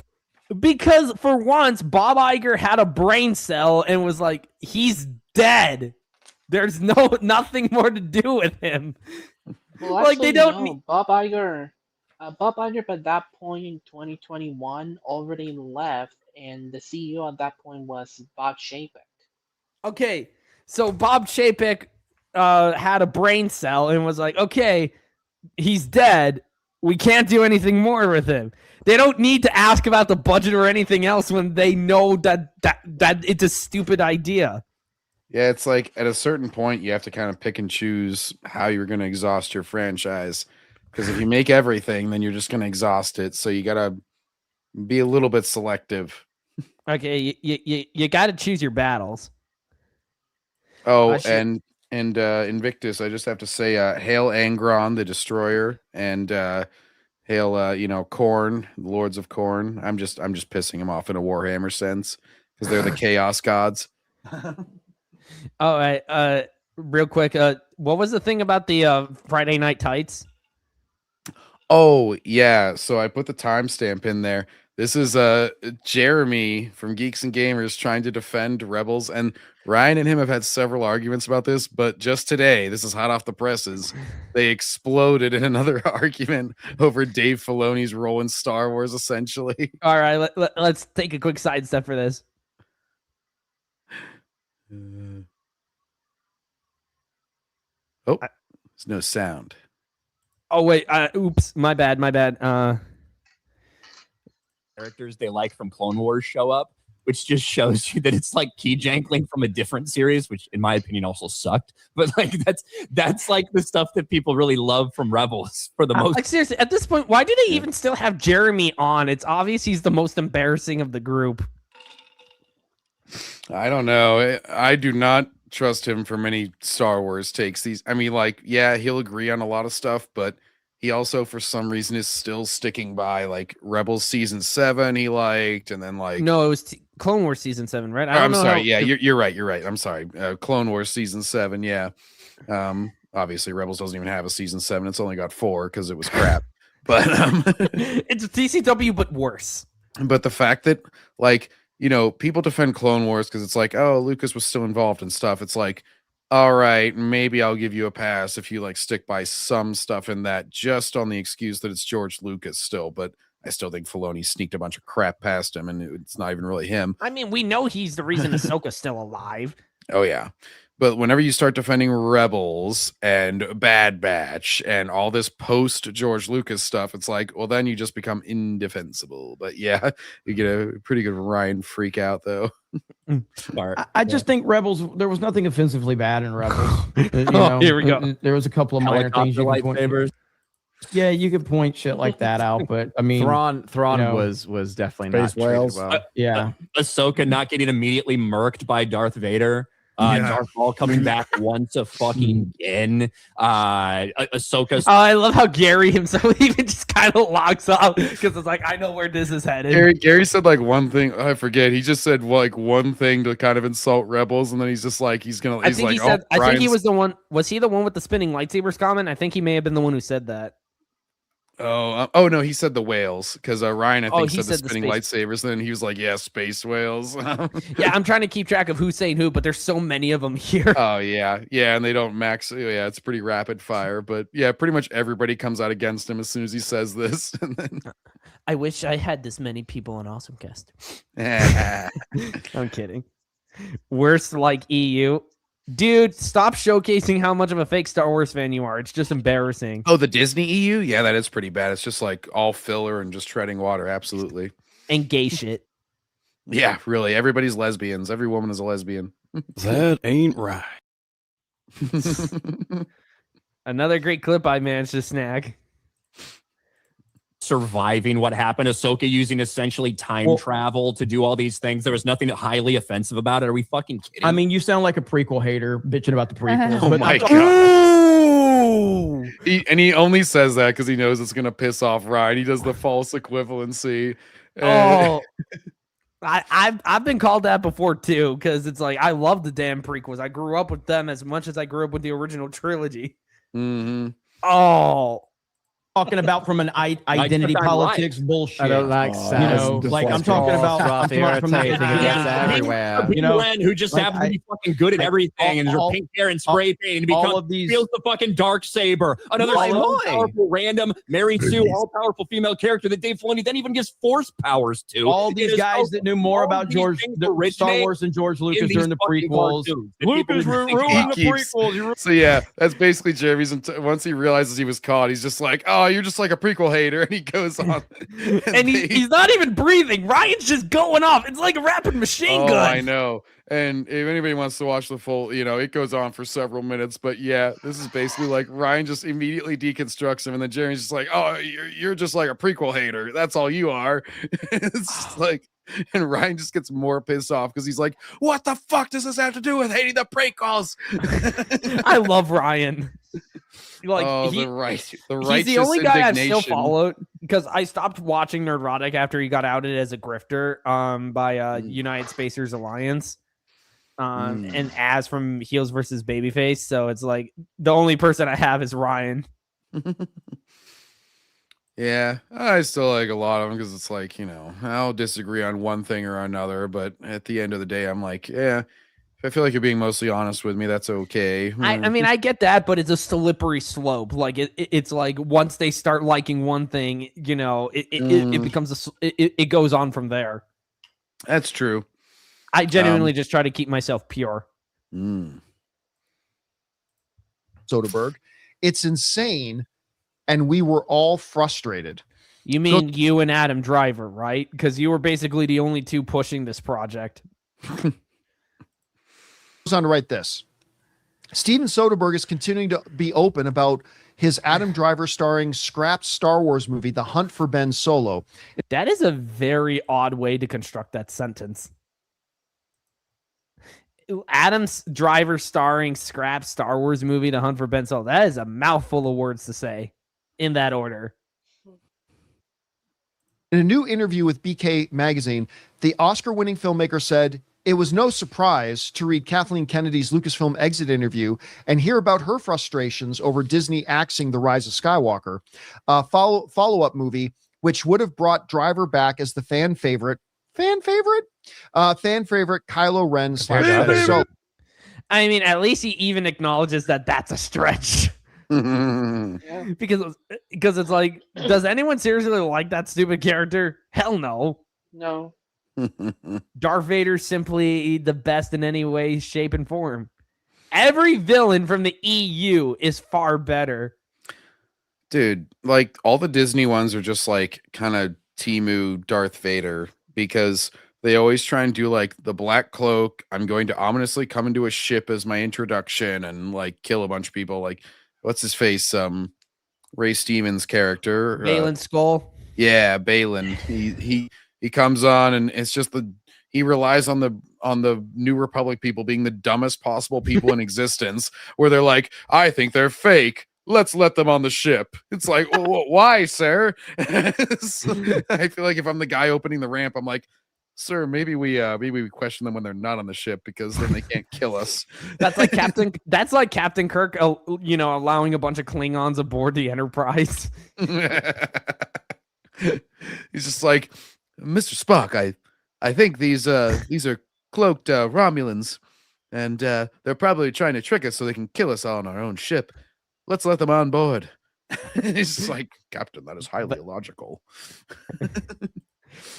RK having to hard carry the Star Wars discussion on FNT again. Well, I think that's the thing that especially annoys me because it's like they're the face of fighting back against modern entertainment. Yet it's like you can't even call it the expanded universe. You always call it the extended. Like, how hard is it to research one damn word? Yeah, really. No, I mean, I get like you can argue from multiple fronts against Disney Star Wars because it's like Ryan has the EU knowledge and he can absolutely argue that part, but even then, it's like you're trying to push yourself as like a hardcore fan. It's like you should know. Even Yeah. like the most basic stuff about the EU, like its damn name. Multiple kills are right there. Yeah, Ryan is awesome. I would love to be on a stream with him one day talking Star Wars. We were all frustrated, Soderbergh said. You know, that was 2.5 years of free work for me and Adam and writer Rebecca Blunt. Congratulations. Ooh, they didn't even pay him for his time. What the fuck, Disney? They're like, we can't afford that. We had to spend $70 billion on Fox. Sorry. Yeah, and look where that got them. They gave us the worst Predator movie of all time. Well, it's okay because now they bought a streaming service that's actually successful in Hulu. What'd they buy? Well, they got Hulu with Fox. Yeah. Oh no, So- that means they have Futurama. Well, that's basically how they have noted success in streaming because they're like, oh, we have this many subscribers. And it's like, oh, so Disney Plus is successful. And they're like, our streaming is successful. Because nobody's watching nobody's watching ESPN. Yeah, pretty much. It's like, yeah, because now actually ESPN has lost a lot because like even the Olympics are on Peacock. And nobody's watching the Olympics to begin with. Well, like Netflix got a lot of the sports that, you know, a few of the football games and stuff. And that platform has a bunch of controversy, such as cuties. Yeah, really. But yeah, basically, ESPN used to have sort of a monopoly on sports, and now it's been much more divided, just like everything else, annoyingly so, on like a million different platforms. Because it's like, you know, you want to watch this night of football game, then you go to this platform. You want to watch this night, then you watch the other. And it's like it's become this confusing mishmash where you have to Google where to watch something. And meanwhile, ESPN used to just have like a lockdown on all the sports, and now they're just like, oh no, we can't control everything. We need more dark side rage. With Ryan's rage and Melvin's rage and your young rage, Brandon, the dark side was strong enough to make the shills quiver. Oh, trust me, dude. I am already like a hated enemy of fake fans and shills in a lot of fandoms. Brandon the Awful, however, is very loved by the shills. Oh, Lucky Kennedy, Momo, Alex Hamilton, all my usual enemies. They all love that guy. Ooh, another clip. Oh, hang on a second. I'll timestamp it. All right, I'm pausing. This was during Real BBC. The chat. Oh, yeah, that's heel versus babyfaces one. Yeah, the chat ended up bringing up Birdman loses shit if he finds out. Yeah, Oh. oh god. Oh yeah. It's not a failure because all these people that were already subscribed to their streaming service watched it on their streaming service. That guy's even more unhinged. Dude, he had his most recent video where he goes after Kino Flex. It was Yes, I'm so looking forward to his response video on it. dude, it was the funniest thing. At one point, he's like all obsessed with like looks throughout the whole thing. He's like, you know, oh, I mog you, and he like posts pictures of Kino Flex and then like his own face next to each other. It's like, you seem ridiculously insecure, sir. and then he's like talking all about height, and he's like comparing Kino to somebody else that he took a picture with, and like, Yeah, I remember because Kino said something about that on Twitter. and then he at one point Kino's like talking about, he's basically like calling Birdman stupid. He's like, oh, you have a few more you have a few more like chromosomes, basically like calling him like mentally deficient. And then Birdman's like, oh, you have a few less inches. It's like, so your response to you're stupid was, yeah, well, I'm taller than you. Like, what kind of response is that? And if anything, you're just reinforcing his point. And then I made the point, I'm like, okay, Birdman, so you're saying that somebody's immutable characteristics of how they look is an okay thing to insult. You realize that now you can never call anybody racist again because like that would go against your own logic. But he has to play the victim. He's got to. Because he's black. Or just Japanese. I think he said once he was half Japanese. Blackanese. I'm blazing, bitch. I'm also Blanca for some reason, even though I show my own face all the time. Other times I'll just show a Blanca profile pic for no reason. Oh, you only you give a timestamp of a minute of an hour, 7 minutes, 39 seconds, but it only gives me a minute. Wait, what? Yeah, your Well, link. In my one comment, I actually pinned the timestamp too. Shit. Well, okay, in the video, because the video is. Oh, I'm sorry. Wait, no, I linked the full video. That's weird. Oh, wait, here we go. I don't know why. Hang on. There's that. Yes. Yeah, that's my bad because I took a clip, but there's the full video. So then go to that. Okay, pulling it up right now. My bad because I clipped it in order. No, to it sent me the clip again. God damn it! Remember, guys, we're a professional streaming people here. Okay, there it is. No, damn it! It keeps going back to the click as soon as I go to copy the damn link. Oh, here, I'll go to the video's description and click share and then copy the link. Haha! You can't get me that time, YouTube. It's so weird. Like as soon as I go, the charm. Okay, YouTube. I'm checking the link so it doesn't say clip anywhere in the backslash. Okay. Why do any of you guys watch my show? There we go. I got it. No, that was actually like a freaky little YouTube glitch because as soon as I went to, it would have like the regular YouTube stamp, like I just sent you. And then as soon as I went to copy the link in like the address bar, it would go back to the clip. It was like, so I had to go below the video and click share and then copy link in order to actually get this. Okay, I got it. I got it. Boom. As Anakin would say, it's working. Oh, come on. That's a great moment from that movie. Oh, I know. I'm just, it's a context relevant clip. But I mean, if you want to pinpoint the moment Star Wars died is when they canceled the EU. Well, that's because to be free, they didn't realize it existed. No, I am confident. Somebody said, "Do you want to get rid of this book series that's on the side of the EU?" And she probably didn't even hear book series. She just went, "Yeah, go ahead." Do you want to cancel something previously? Yes. Yeah. Do you want to cancel the thing that pretty much carried this brand forever? And I wouldn't say it carried it, but well, just whenever nothing else was coming out, like prequels, it kind of kept the brand alive, I would say, as far as public consciousness. Brought in other generations and kept the hardcore fans involved. Yeah, just get rid of it. We don't need it. We need to be free of the shackles of canon. And then claim there's nothing to work with, any material. Oh. Yeah. Shut up, Mahler, you Andor lover, you. Well, we don't have loads of books and comics and stuff to. Oh my god! Reminds me of that sick edit that United Spacers Alliance did. That remix video he did. The Emperor's messing with John from the Throne.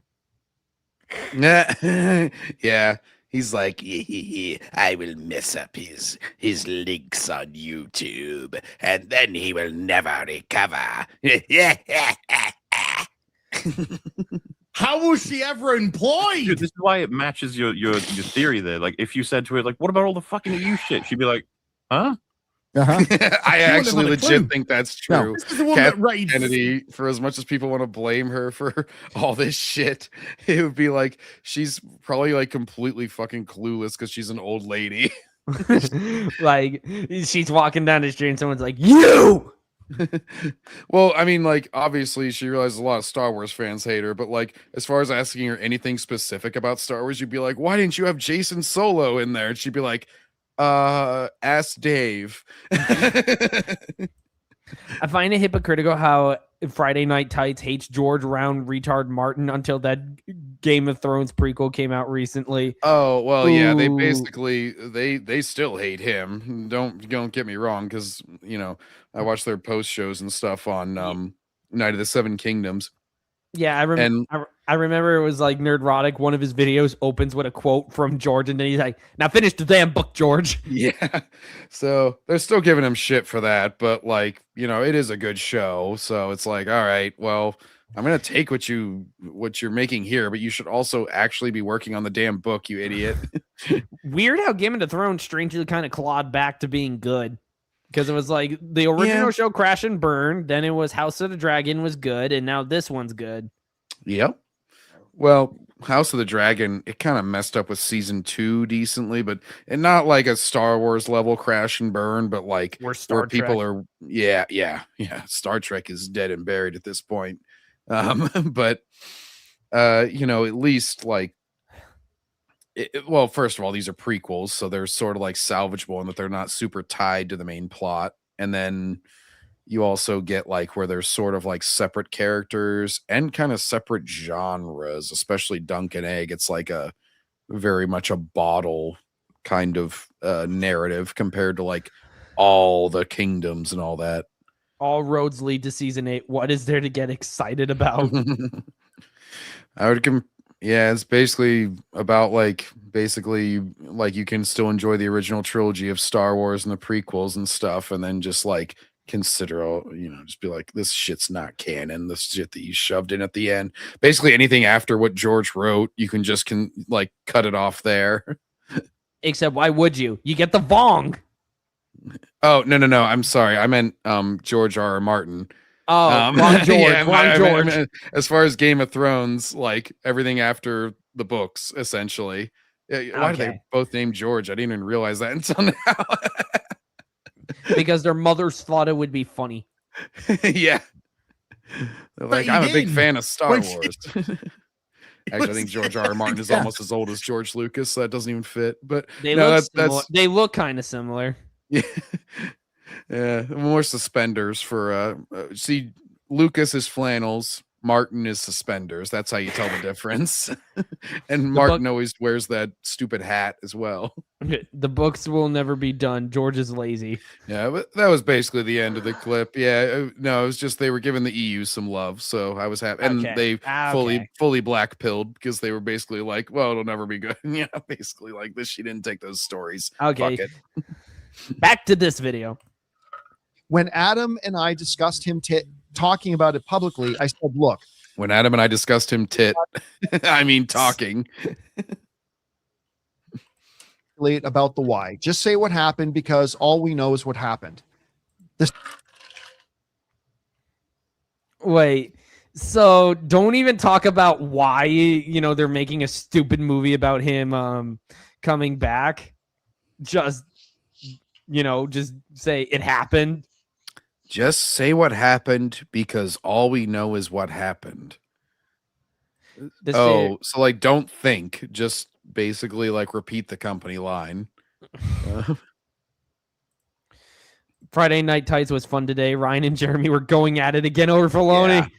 Yeah. And I did cut that off like very early because eventually they start kind of going around in circles because Jeremy's he's basically just straw manning the entire time, where Ryan keeps getting more pissed as he does it.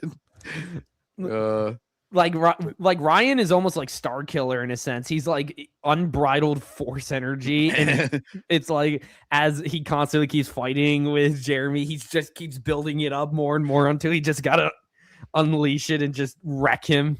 And it's happened several times, like even on like Geeks and Gamers Daily or something. Jeremy he'll try to like gas up like Clone Wars or something, and he'll just be like, "Oh, come on, you think Clone Wars had any of that feminist crap?" And Ryan will just be like, "Yes." And he'll just be like, ridiculous. Like, I don't know why he even decides to still die on that hill. Like, Jeremy, the shows are over. Like, everybody just accepts Filoni's a fraud at this point. Why do you care about defending his it's early so shit? rare that I see more and more TCW hate as the days go by now than love. It's like people are slowly waking up and realizing, holy crap, the Clone Wars multimedia project is actually better. Gosh, that was like the number one thing because Harloff and all those Collider, like Knapsack and all them, they were always like, oh, Dave Filoni, you got to hand the reins to Filoni. You got to give Filoni all the power because he's the apprentice and everything. And like even early on, even whenever I was still in the fucking, Disney Matrix as much as I was just like, really? This show does not seem good.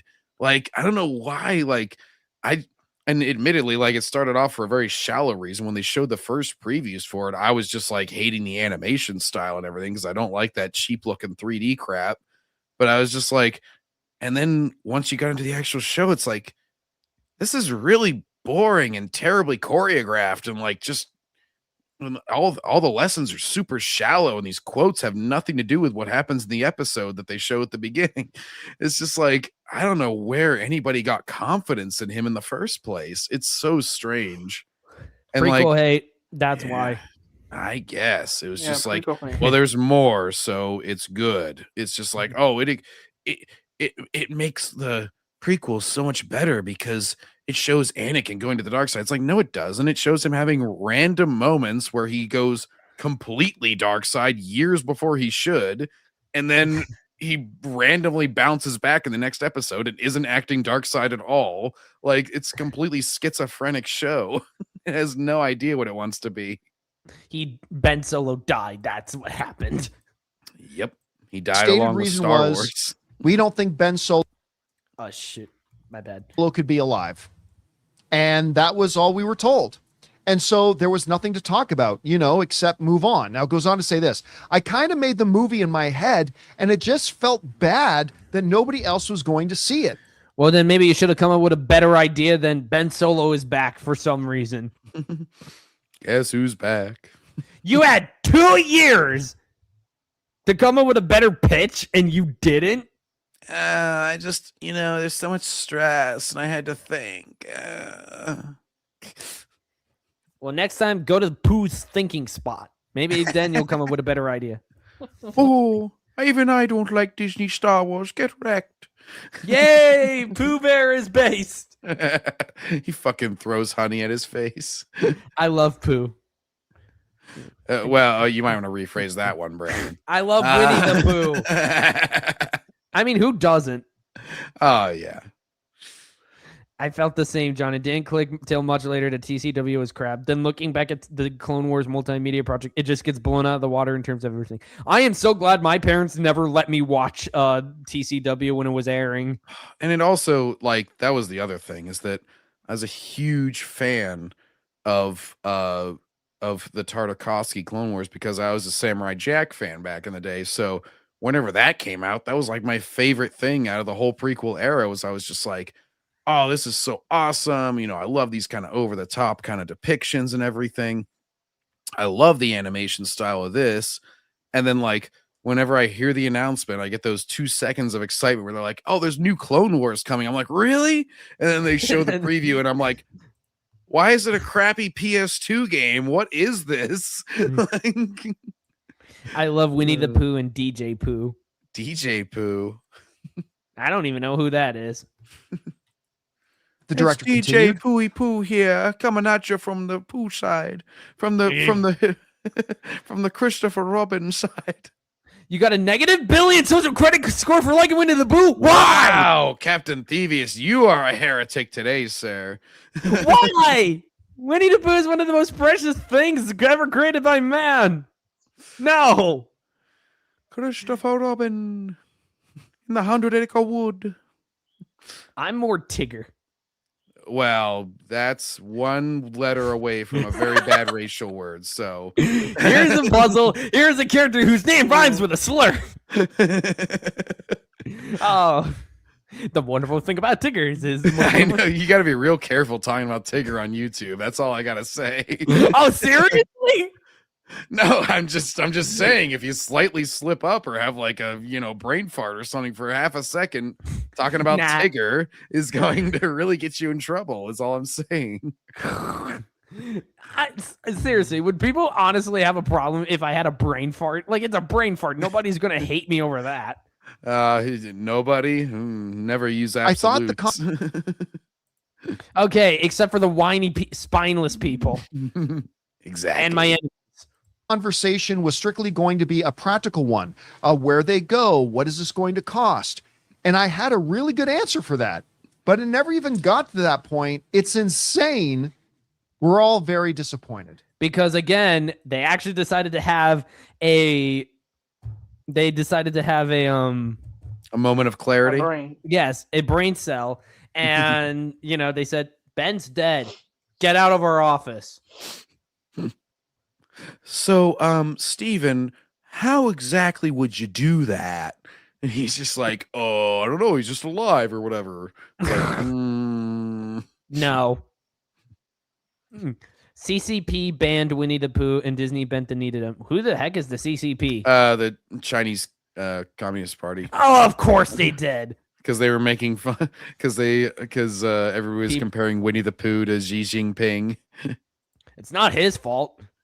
Maybe he's secretly a closeted Winnie the Pooh lover. I mean, I would love to be compared to Winnie the Pooh personally. He's like pretty much the most altruistic, nice guy ever. But, I guess if you got the wrong ego, it bothers you. Who cares about my social credit score? I barely use Twitter that much. I mean, I've been trying to use it a bit more lately for bashing Disney shows, but, For helping boost John Getz's posts. Thank you very much. You're welcome. All right. And gonna skip this. Oh, Star Citizen. That's the one that's been crowdfunded for like a decade and gotten $1 gajillion. And still no sign? Yeah, it still hasn't really come out yet. They just keep, every once in a while, they'll make a post. I forget, it's been over a decade at this point. I saw an excuse of bringing back that it was just a forced projection. Oh, get the fudge out of what? here. It fooled the Emperor and Rey, like the two most giga powerful. Then how the heck people. did she come back from the dead? Yeah, they did the kiss. They did the whatever. The stupid kiss. Raylo, that's the word I was looking for. The Raylo kiss. They shipped. They sent the ships, unlike Helen of Detroit. If it's of any consideration, I have a negative infinity social credit score for calling Taiwan a legitimate country. Ooh, interesting. Oh, so he was giving you a social credit score based on China. So phew. Okay, so I'm cool in everyone's eyes for liking Winnie the Pooh. At least everyone here in this channel, because we're based like that. Winnie the Pooh was my childhood, man. Mm-hmm. 100-acre Wood. What was it? Eeyore's voice actor is also Optimus Prime, right? Peter Cullen, yeah. Yeah. And actually, the voice actor for Grimlock occasionally subbed in as well for Eeyore. Wow. Me, Grimlock, am now very sad. It's so awesome. He is my favorite part of the original, the Transformers movie from the 80s, where he's just like, me, Grimlock, save whole universe. Ever seen Book of Pooh? No, I have not. Have you ever seen Winnie the Pooh, Blood and Honey, Brandon? God, no. Of course we I should would. check that out next holiday, next Halloween season. No, it's a really bad movie, to be honest with you. I wouldn't even recommend it as like a funny thing. No, I want to watch Nightmare Before Christmas. No, because I like Tim Burton's work. Well, I mean, yeah, I really like Nightmare Before Christmas. I just figured for Halloween you might want some sort of slasher or something. Sorry for the confusion, Brandon. I need to work on my joke delivery. Hey, man, we all do. You need to make it in an offensive Chinese accent, and then we would have gotten it right away. Like, oh, your social credit score is now depleted. Book of Pooh was a live-action show on Playhouse Disney in the early 2000s. I vaguely remember that because it was that and like House of Mouse, where they would like they would show the little cartoons with presentations before and after. Yeah. No, there was a lot of good stuff on an early 2000s Disney Channel, but yeah, interesting. It looks interesting from the images I'm pulling up. It looks better than that actual CGI show where they made Christopher Robin like sexually ambiguous. You remember that movie with Obi-Wan? Ewan McGregor, Christopher Robin. Yeah, I've seen that one. I've seen that one. That was all right. Yeah, that had a nice little. Like in terms of it being a passing the torch movie, you know, something that Disney's been trying to do a lot lately. It's like it's one of the better ones. It's probably the best one because it's like it's handled with a lot more, you know, love and care. Yeah, it didn't try to be like deconstructive or be like, you know, oh, you know, this is bad actually. It was actually like, fairly reverent. Yeah, it was probably one of the ones that snuck under the radar. I feel like that was probably like 2015, 2016 or something. I've seen that one before. Little caveat I should throw in here first, because I know there's probably a lot of people who raise an eyebrow going, they made them work on this for 2 years without paying them anything. That's because Disney never asked them to do it. Yeah. Well, yeah, everybody with a brain could understand that. This was something they So like undertook half of on their Disney own. Star Wars fans, maybe. Okay, to be fair, Disney Star Wars fans don't have brains, so they're just literal zombies. Or they're brainwashed. It's one of the reasons, one of the posts I made, one of the memes I've made that I've posted on like some of the Discord servers is literally a Plants versus Zombies, where the plants, they're the zombies. Defending real Star Wars. Alex Damon is a plant and a zombie. He's the double-sided pea shooter. I mean, it literally does apply to both of those words apply to them, because like, whenever they put somebody in an audience, like just to clap at whatever they announce, that's always called like a plant. And then you're also like a mindless zombie that you just clap for anything that they give you. It's like brains. Positivity. Grogu. That they wanted to do, put it all together, and then came to Disney and pitched it. And apparently Kathleen Kennedy, who dis, was going to Soderbergh? greenlight it. Yeah, that's Soderbergh. Soderbergh. Soderbergh. Soy the berg. That's fun. She was behind it. She was all for it. But Disney stepped in. Of course she was. She's an idiot. Smack that dump. Smack that up on the floor. And said no. Didn't even ask about the budget. Didn't ask about how they're going to do it, whatever. They simply said, we don't believe Ben Solo would be alive. Yeah, because even Disney's that stupid yet. I mean, I'll give them credit. They seem to be learning a little bit, because they did resurrect a character who was thrown down a shaft into a reactor, blown up, and then the whole thing that he was thrown into got blown up, and then somehow he traveled across the universe to like still be alive. So at least they're a little bit at more. least they explained it in Dark Empire. Yeah, really. So they explained it in Rise of Skywalker. Remember, it was ancient Sith cloning techniques, and the dark side of the Force is a pathway to many abilities. Something. It was literally the Family Guy sketch. It was like something dark side. I check my Twitter for 1 second, and I immediately get a post from your friendly neighborhood Spider-Man. Ugh. Oh no. Yeah, people. It's KinoFlex's crew making fun of the Gwen Stacy post. I'm gonna have to review that show and expose it for the piece of crap it is, because not a lot of people have done so. Not a lot of people watched it. So, well, of course, it's the crappiest Spider-Man adaptation of them all. And then killed it right there. And I'm gonna tell you what. Thank God. Surprisingly. Wow. Good on you, John. For once your brain decided to work today. He's like Hank Hill. He's like, I'll tell you what. I'll tell you what. Southern accents are so fun. Thank God. It was the right decision to kill this. I don't care how good it would have been. Told you so. Color me surprised, Coolio. Color me surprised. Putting out any movie. This is why I question the sanity and why I don't believe this new Rey movie is actually going to happen.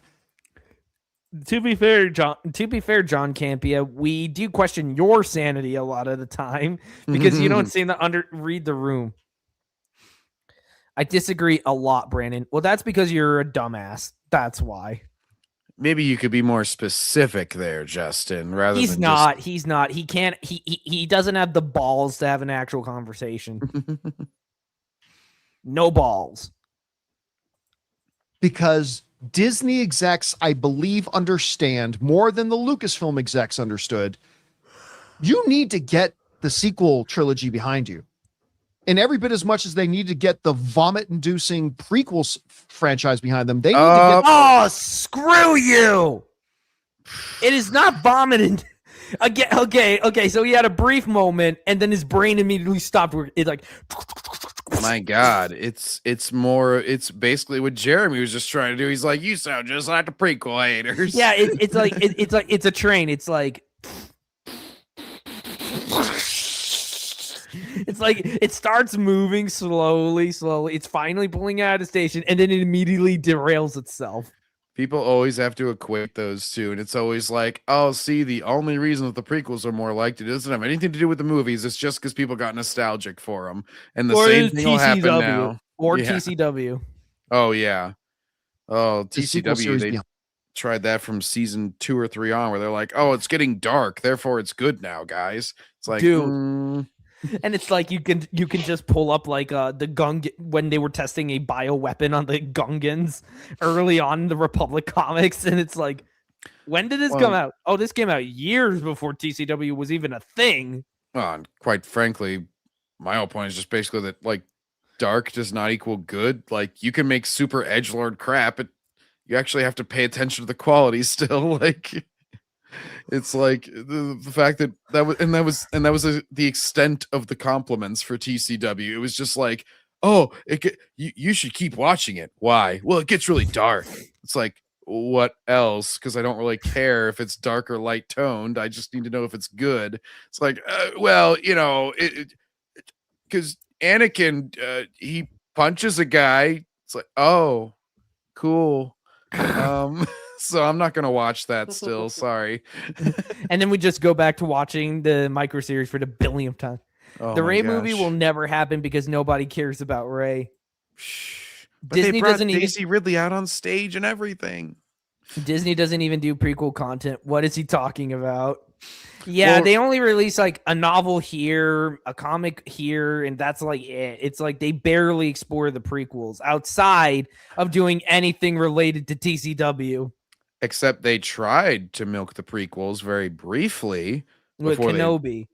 before they messed that up, and they had their highest rated show, I believe, in Kenobi, until everybody realized how crap it was immediately, even though it was only 6 episodes long, and they were like, oh, you are just milking this because of, you know, trying to get your audience that's still subscribed to like stay subscribed, essentially.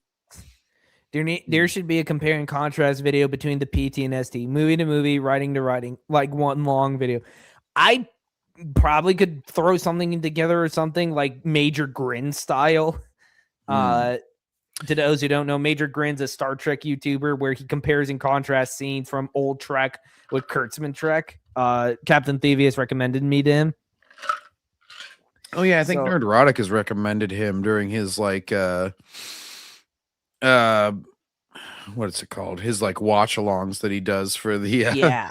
the friggin' Starfleet Academy, where it's basically like, yeah, he will clip out Kurtzman and show all the times that he stole from old Star Trek and did it poorly. Which there's like a gajillion examples of, apparently. I need to check out his channel as well. So Yeah, I'm almost done watching the original series, and then I got to do the 6 films. nice. Oh, I've only watched I watched Search for Spock. I actually haven't watched 4 through 6. Have you seen Wrath of Khan? Oh yeah. Okay, phew. We're good. Yeah, no, I watched, 1 through 3, and then I just haven't watched 4 through 6. Yeah. Okay. Because while they made a lot of money, they do. I'm not pretending they didn't. They also caused a lot of strife and division in the fan community. Well, you see, the difference between the prequels and the sequel trilogy is that the sequel trilogy is justified. The prequel trilogy was a bunch of man babies who refused to grow up. Like that. And I always say, like, even the criticisms of them, if you actually listen to what people criticize, the prequel criticism is like skin deep stuff. It's like, oh, it's this performance, it's this CGI. effect. Yeah. Meanwhile, the sequel trilogy it's like in the basic foundation of the films We and the stab story. right at the heart. Yeah, it's stuff that cannot be fixed and completely ruins any future stories based on it because there's just no structure or sense to the entire plot. Or any of the characters. There's nothing to endear you to the characters. Like, even people who hate the prequels will admit, like, you know, oh, Obi-Wan, yeah, sure. Or like, oh, Mace Windu's cool, you know, whatever. And it's like, well, if you like the characters, and you probably at least on some level like this, I hate to tell you.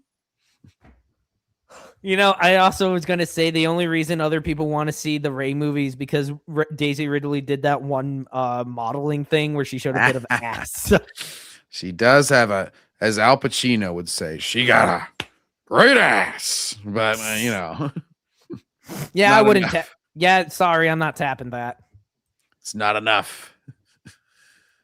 Ending up, and even somebody like me who's a big Star Wars defender watching The Rise of Skywalker. You literally just crapped on the prequels. You're not a Star Wars defender. Well, other than that, everybody hates that. Whoa. I like it. I'm living proof that your comment is shit. So future is now, old man. Can't be as like, oh, jeez. You know, every time I hear a prequel defender in 2026, I mean a prequel hater in 2026, I'm like that one fish from SpongeBob. How many times we got to teach you this lesson, old man? DC stands act like TCW is dark when there's plenty of animated family movies and shows that are darker. I mean, Disney had like hundreds of dark deaths. Like, I finally saw Tarzan with my siblings, and it's like the way the villain goes out is extremely dark. Mm-hmm. Again, you had like Teenage Mutant Ninja Turtles 2003. You had Teenage Mutant Ninja Turtles 2012. Those shows were not afraid of getting dark and disturbing.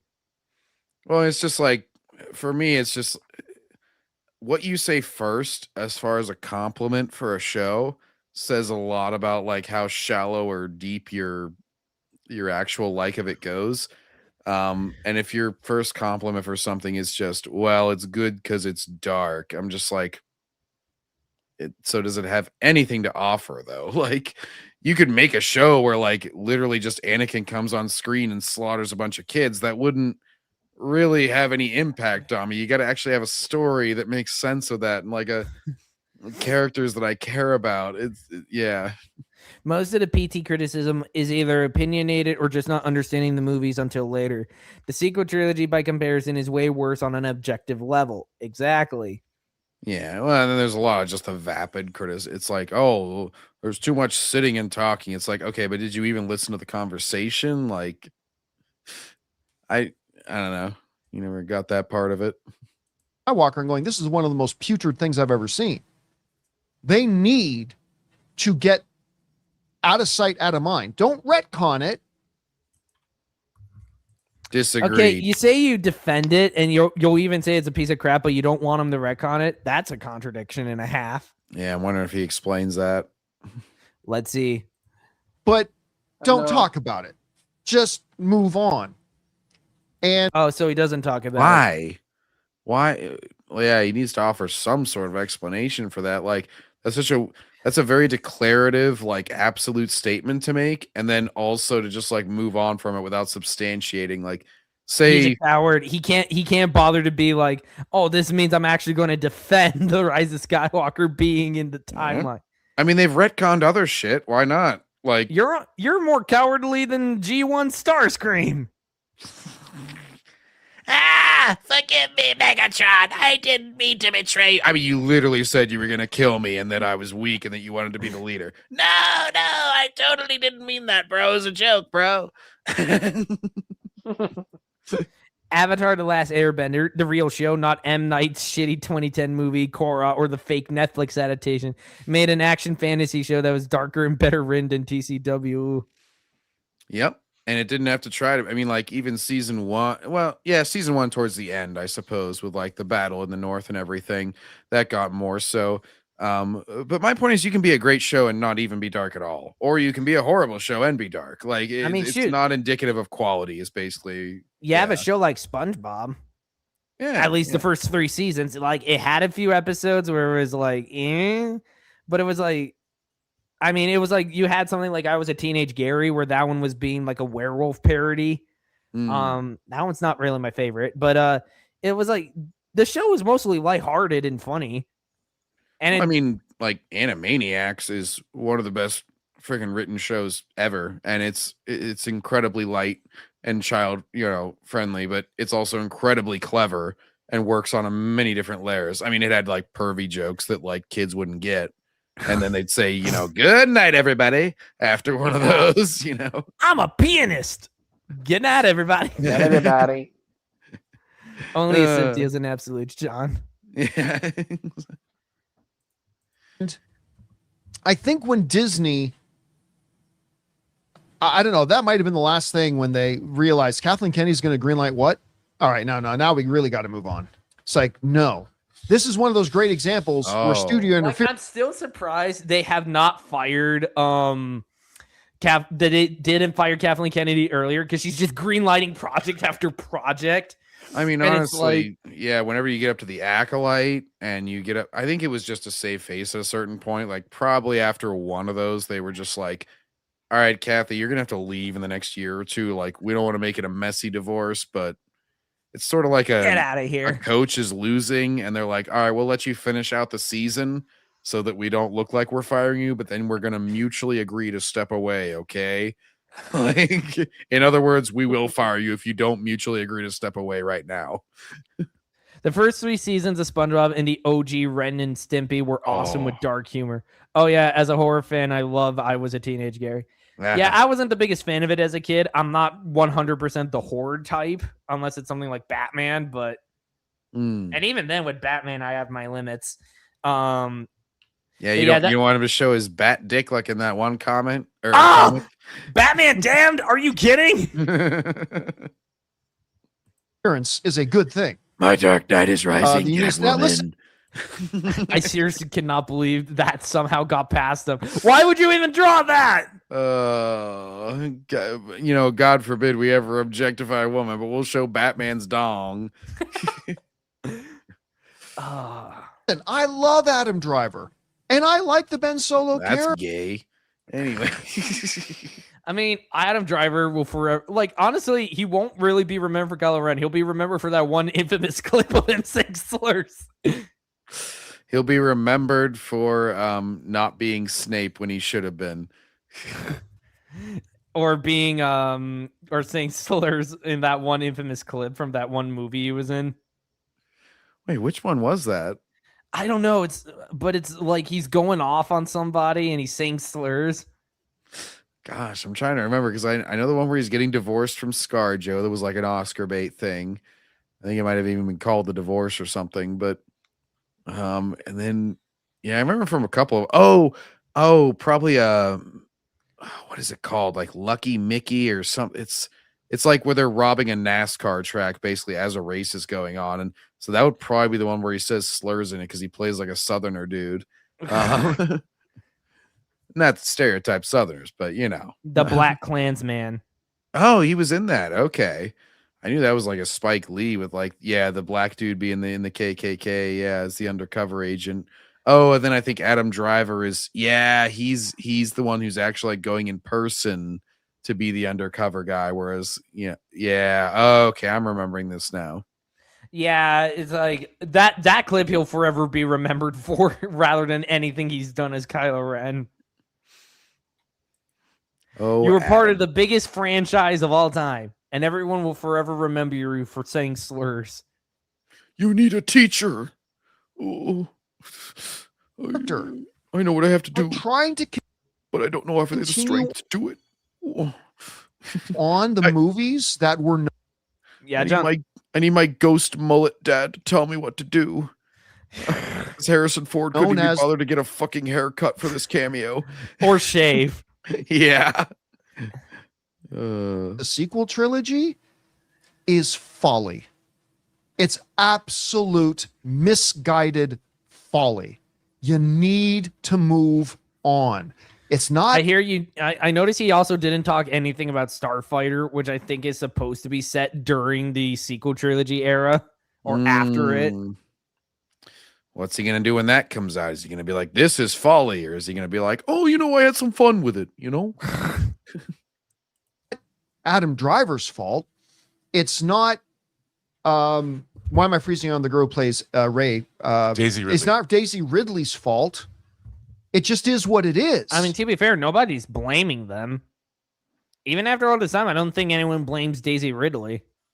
I don't even think she attacked the fans either. I can't remember if she ever did. Nah.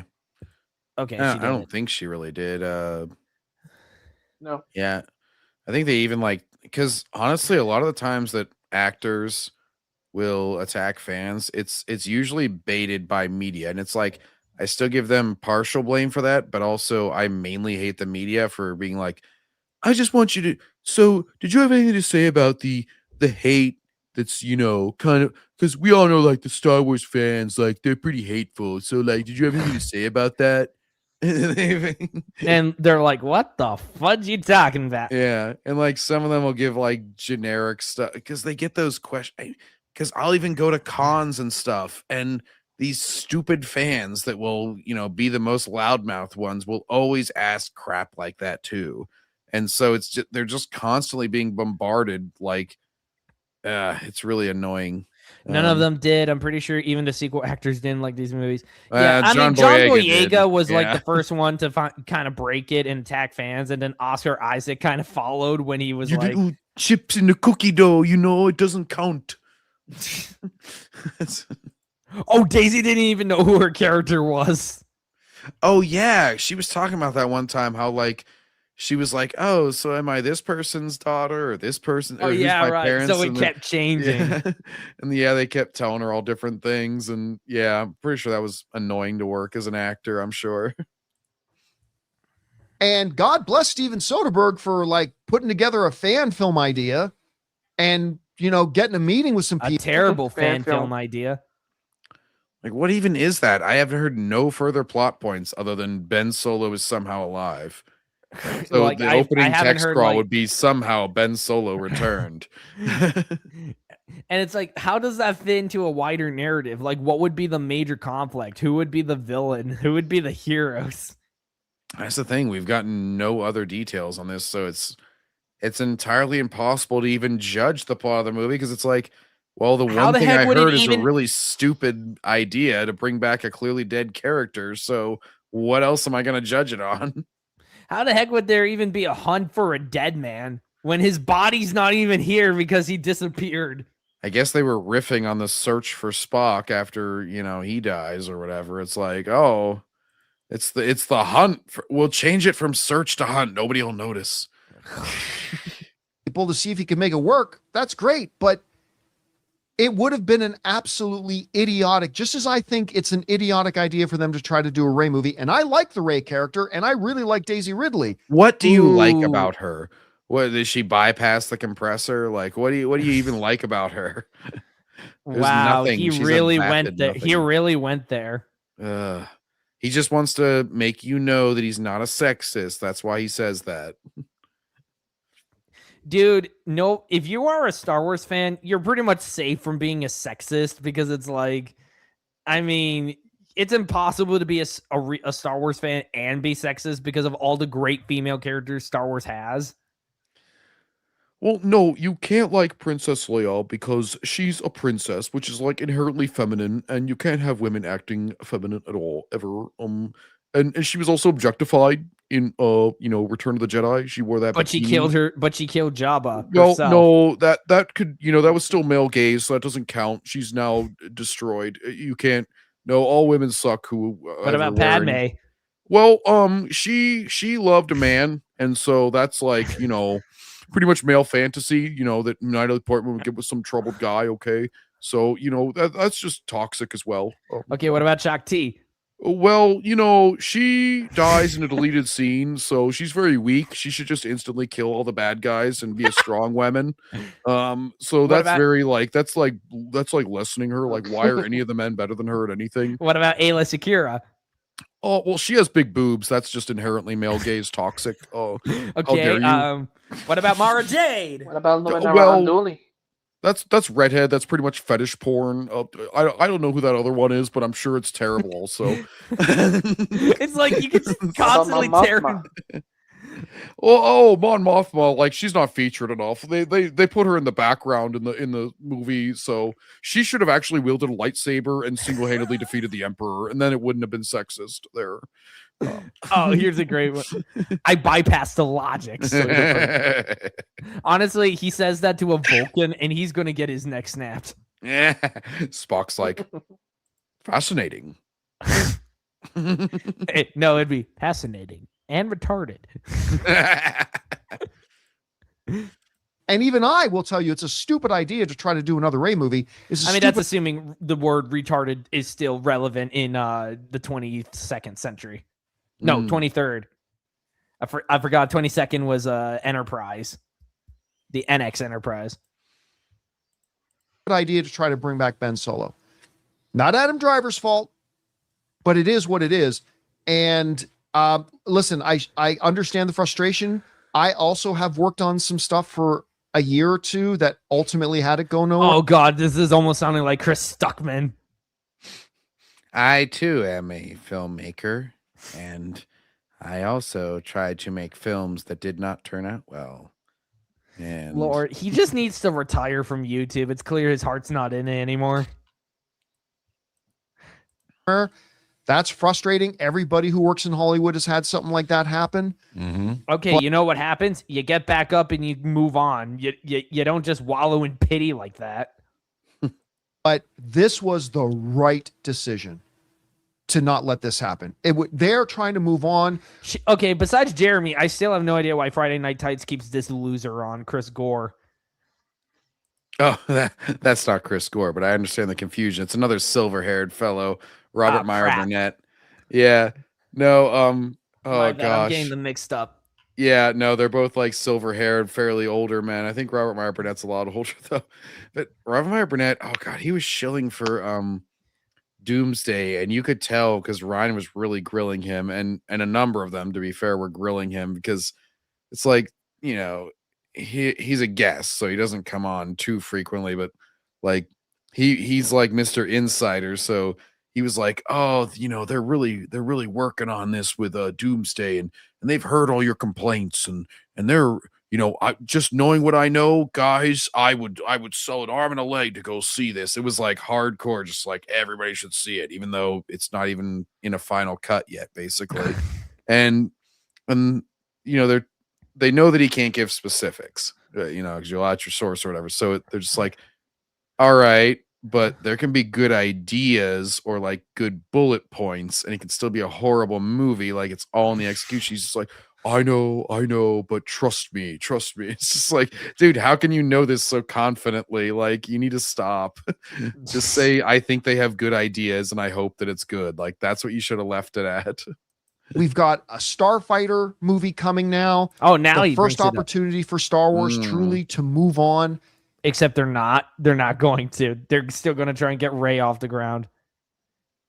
And it would, or they may end up doing it as a hard, like, I'm imagining it now. Now that Kathleen Kennedy's out, they may just try and shift the focus from Rey to Ahsoka.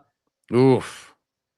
Like, I'm imagining Dave Filoni's going to have it where it's going to be like an end credit scene where they go to the planet or wherever the hell they're headed. And it's like a hooded, it's like the Force Awakens where Luke is like standing there and then he turns around, and everyone's going to expect it to be Rey, and then it turns and it's Ahsoka.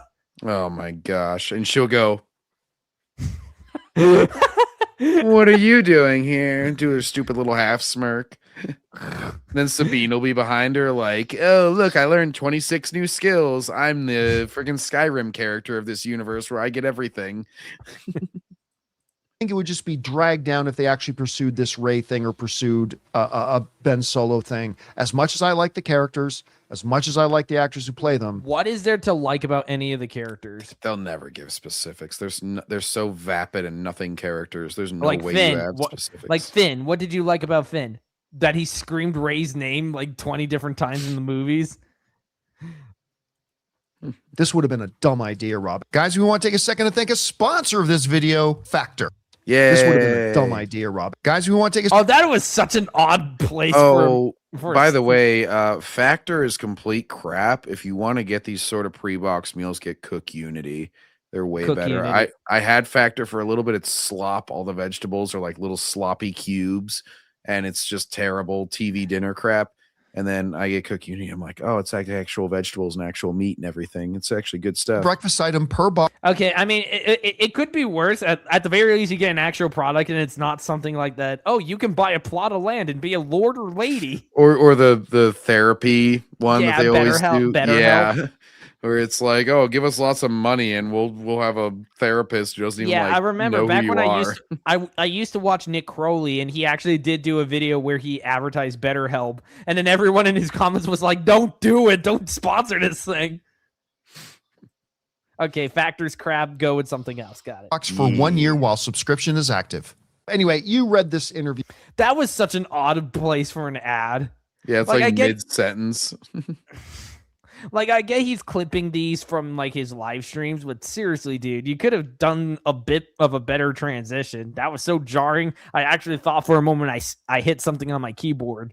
What did you take away from it? Well, like what you were saying, I mean, they just kind of decided in their own minds to do it. And because look, this is why you can't, like, I It's was Rosie O'Donnell. young film. Oh wait, it's Robert Meyer Burnett.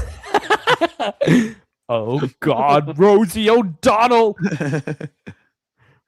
Yeah, Homer Simpson and Bart in that. Oh rocket yeah. episode. Clang clang clang with the Charlie. Don't worry, Dad. We'll be dead within 5 minutes. Not fast enough. Jump out. Bam. I haven't gotten to that one yet, but I will. Makers that come to me and say, I'm gonna write a script about my favorite franchise, and I'm like, look, don't do that. Write an original screenplay. It doesn't behoove you to put any time and money and effort into trying to create something that somebody else already owns. Okay, I guess I should just scrap that Transformers series I was planning on working on for myself as a fan fiction project. Well, yeah. I mean, I get what he's saying is like an entry level thing. Sure, like you probably shouldn't start with that as a script, but it's also like if you know it better than anything else, or it's like what is your inspired idea. Yeah, I don't know. I think he's talking more like people who actually like go to Hollywood or pitching things to studios. It's like okay, they're not going to give you the Star Wars job. Sorry, new guy. Yeah, that's how Hollywood works. They often, give it to somebody with experience. Also, you're a white guy, so we're really not going to give you a job at all. And then sometimes they'll have the weirdest things, like they'll give Rob Zombie a Halloween movie. Oh, well, yeah. Wasn't that one all right? The first one was okay, and then there's also multiple versions of it, and they end completely differently. Oh, I thought Rob Zombie only did one. Well, it's like director's cut. I mean, okay. It's two different cuts, and they end completely differently. Like, and then the second one is a mess, and then it also I think has like two completely different endings. I'm trying to remember now. I know there was like director's cuts for each of them. Okay, but it was like I just know that because it was just odd because Rob Zombie's also like a rock singer. Oh yeah, well, and he had made a couple movies before then, like The Devil's Rejects and I think House of a Thousand Corpses. So which I watched those one time whenever I was doing like my October I'm only watching horror movies thing, and those were super loud, screaming the whole time, kind of like his Halloween in the latter half. Yeah, his movies are a little bit like disjointed for me, but at least I respect that he sticks to his vision. I'll give him credit. He's also a great voice actor because he has voice acting credits as the Lizard in Spider-Man, the new animated series. Oh, okay. Yeah, it's only one episode, but he does do a great performance. There's always like parts or certain characters that are cool, but then like overall the movies just get grating for a while after me. At least they're the ones that I've seen. I haven't seen his whole filmography either. To do a Star Wars, to write a Star Wars script on spec or develop. He looks kind of like Stanley Tucci in that picture. He's like one of the only few things I enjoy about Age of Extinction. Oh my Like, he's honestly the only guy who's actually trying, and he sounds hilarious. Like, honestly, if I was ever to watch Age of Extinction, it's purely for him, and the fact that the action actually still kind of kicks ass. But that's really it. I wasn't a fan of the Rob Zombie Halloween movies. That franchise has been milked to death like every other 80s slasher film. Well, except for Jason. Jason's still up in copyright hell. Oh, Jason was still milked to hell just because they made so many in the 80s. Oh yeah, Jason X. Yeah, but I'll say this. I was gonna say, like, I would rather them go the Friday the 13th route. The problem with the Halloween movies is they kind of kept taking themselves too seriously, even when they got into silly sequels. It's like, at least with Jason, at a certain point, they were like, all right, screw it. We're off the cliff at this point. We may as well now we'll have him fight a psycho girl or a psychic girl. Now we'll have him go to New York. Now we'll have him fight Freddy Krueger from Nightmare on Elm Street. Oh, and that's one of the best ones is Freddy versus Jason for either one of those franchises. Yeah, Jason comes out the victor in that one. Oh my gosh. It's just, you talk about like, don't try to subvert expectations of crap. And that was 2003. So it was before any of that stuff took root. It was just like anybody who went to the theaters wanting going to the movie called Freddy versus Jason, you came out of that one satisfied because you were like, holy shit, they played the awesome rock music and pretty much had it be a WWE match at the end. But yeah, now it's like Jason is just stuck in like a copyright hell. Yeah, unfortunately. And they're always like, oh, they've solved the copyright issue. And then nothing happens for 3 more years and they say it's solved again. Poor Jason. You deserve better, mate. Because out of all of them, I would say outside Ghostface, you have like the coolest looking slasher movie design. Is pure folly. And Soderbergh knew this. That's exactly what John said. So did Adam Driver. It's almost like he's a puppet for John. He's very much a yes man on this show. From anything I've seen from it, it's always just like he repeats the points and agrees. Friday the 13th, most of the time. Wait, what? Most of the time. Oh, right. Friday the 13th, Child's Play, Nightmare on Elm Street, Halloween, and Texas Chainsaw Massacre need to be put to rest. I didn't even know that they were pumping out more and more because I know it's like the only ones I know that still keep going is Halloween and Scream. Yeah, Halloween had the recent, kind of reboot trilogy. Scream is strange. 7 is. Yeah, they're honestly like the tightest packed together. These last 3 it used to be like Scream would do like a 4 or 5 year break in between.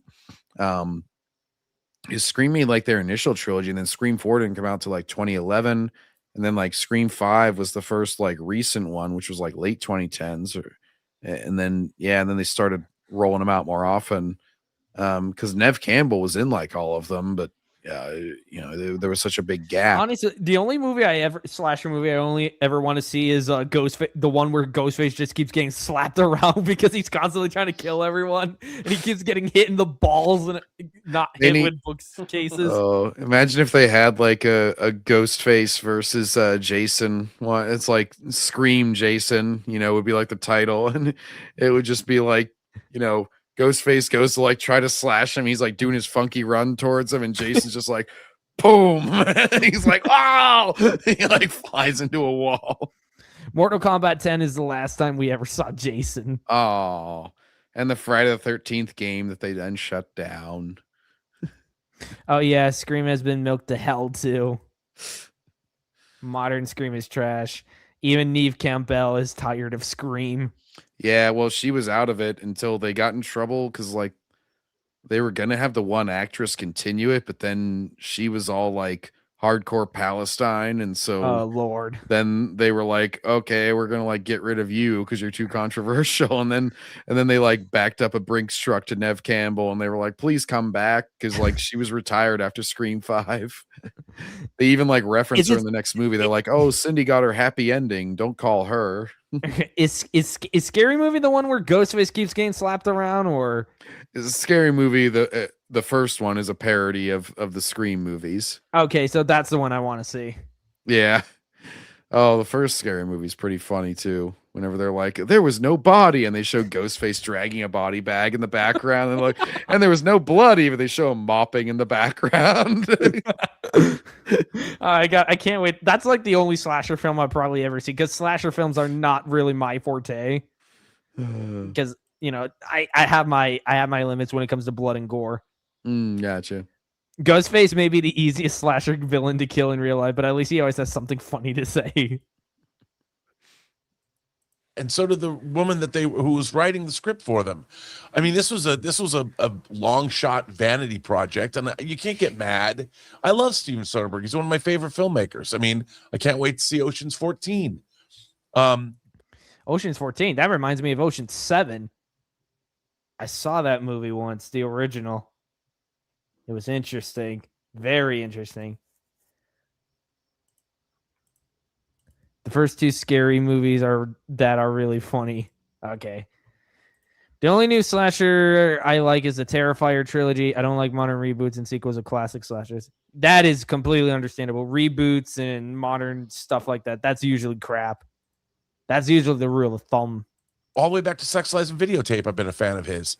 But he knows better than this. And to have any... What happened? We're smarter than this. Apparently not, Master. Okay, good. You're still alive, Khalil. Oh, sorry. Oh, and John just came back. Good. Yeah. The OG Ocean movies from the 2000s were great. No, it was a 1980s film or something like that. It was Ocean's 11, or is it Ocean 7? I can't remember. Ocean's 11, I believe. That's okay. Frank Sinatra. It's been a while since I've seen that one, so indignation about it seems a little silly to me. Yeah, go ahead. Who was going to? Oh shoot! Where did this idiot came from? He just spawned out of nowhere. Hi, Kermit. That's his technical director. He kind of looks like I'm trying to think of the shill. There's one that has a similar like beard to that. Is it like Eric Voss or? Yeah, it looks like Eric Voss. I think it's Jake from Red Letter Media. Also, don't take this completely as an insult, John, but you kind of look like Eric Voss to an extent. Do I? Okay. Your hair color looks the same. Oh, yeah. And you have like the general same face shape. Gotcha. Oh, yeah. Isn't the Muppets being done by Seth Rogen, the same guy who helped kill the Teenage Mutant Ninja Turtles? Yeah. R.I.P. the Muppets. I greenlight this. Mm-hmm. It seems very... I don't want to, like, obviously he's a professional. Yeah. So from my perspective, I hate to say this, but it seemed very amateurish. Yeah. And I hate saying that from where I'm coming from, but it just did. All right. Geez, we get it. You won't insult the Hollywood elites. Like, quit qualifying it 20 times. Like he's playing like Steve Soderbergh is playing the victim card. And it's obvious that he's these people don't want to call him out, even though they totally should. Because it's like, dude, get over yourself. You're better than this. Like, even then, it's like, you're better than this. It's like, okay, that's not necessarily an insult. You can insult the man, but also say, come on, man, you're better than this. You can do everybody better. has a bad idea at some point. It's like, you've done great stuff, but this ain't it, Chief. Yeah. I mean, yeah, I agree. I don't know why, I think about that scene in Empire Strikes Back where Han Solo comes out and he's like, they never even asked me any questions. Right. I can see Soderbergh coming out. They're like, they never even asked me the budget. Yeah, because the folks at Disney knew it doesn't matter what the budget is. Because the idea was that stupid. We're never going to get Star Wars on the road. They were like to The Rock. They recovery were just like, it if we doesn't matter what you think. And then they told him to leave. Keep picking at the scab of the sequel trilogy. Although I will say this, I would love to see Steven Soderbergh direct a Star Wars movie. Yes. I don't. Not without George Lucas, obviously. Or somebody that actually knows what the fudge they're doing. The one fascinating thing about the characterization he would bring. I mean, yeah. Can you imagine like an Ocean's 11 set in the Star Wars universe with the kind of new characters that you? I would love it. I mean, that would be something really worth seeing. I guarantee you, if Steven Soderbergh went to them with an original idea, they would absolutely take the meeting. Maybe. You never know, because it's like Disney's stupid. Yeah. I mean, shoot, Robert Zemeckis himself called him out, saying that a Roger Rabbit sequel would never be made because it's like they can't handle the sexiness of Jessica Rabbit. Yeah. Well, and then he's kept, hasn't he kept basically Back to the Future from ever being remade? I think so. It's like something like where as long as like him or Spielberg or somebody is still alive, they basically can't do it. That's good because it's like those are good movies. Yep. Don't mess with it. You can re-release it or something, make your little charity money, but don't remake it. 100% they take the meeting. But yeah, this one, and it concerns me. It just really re-emphasizes to me how badly Kathleen Kennedy needed to go. The fact that she was... Ooh, I don't, careful, John. You may lose access. Accessed. Wait a minute. So- He also mentions 2 other people. How badly Kathleen Kennedy needed to go. The fact that she was so blinded to think that, oh yeah, this is a great idea. Fans will love this. No, they won't, Kathleen. And thank goodness Disney stepped in. It is concerning to me, though, to also read in the article that Dave Filoni and John Favreau? Lin-Wen, Len-Wen Brennan. You know, it's even funnier that now he's daring to say, "Oh, it's concerning for Dave Filoni to be here." It's like, okay, it wasn't concerning when Dave Filoni was involved with the Acolyte. Or didn't he defend that show like to hell and back? Did he? He No, may he have. didn't.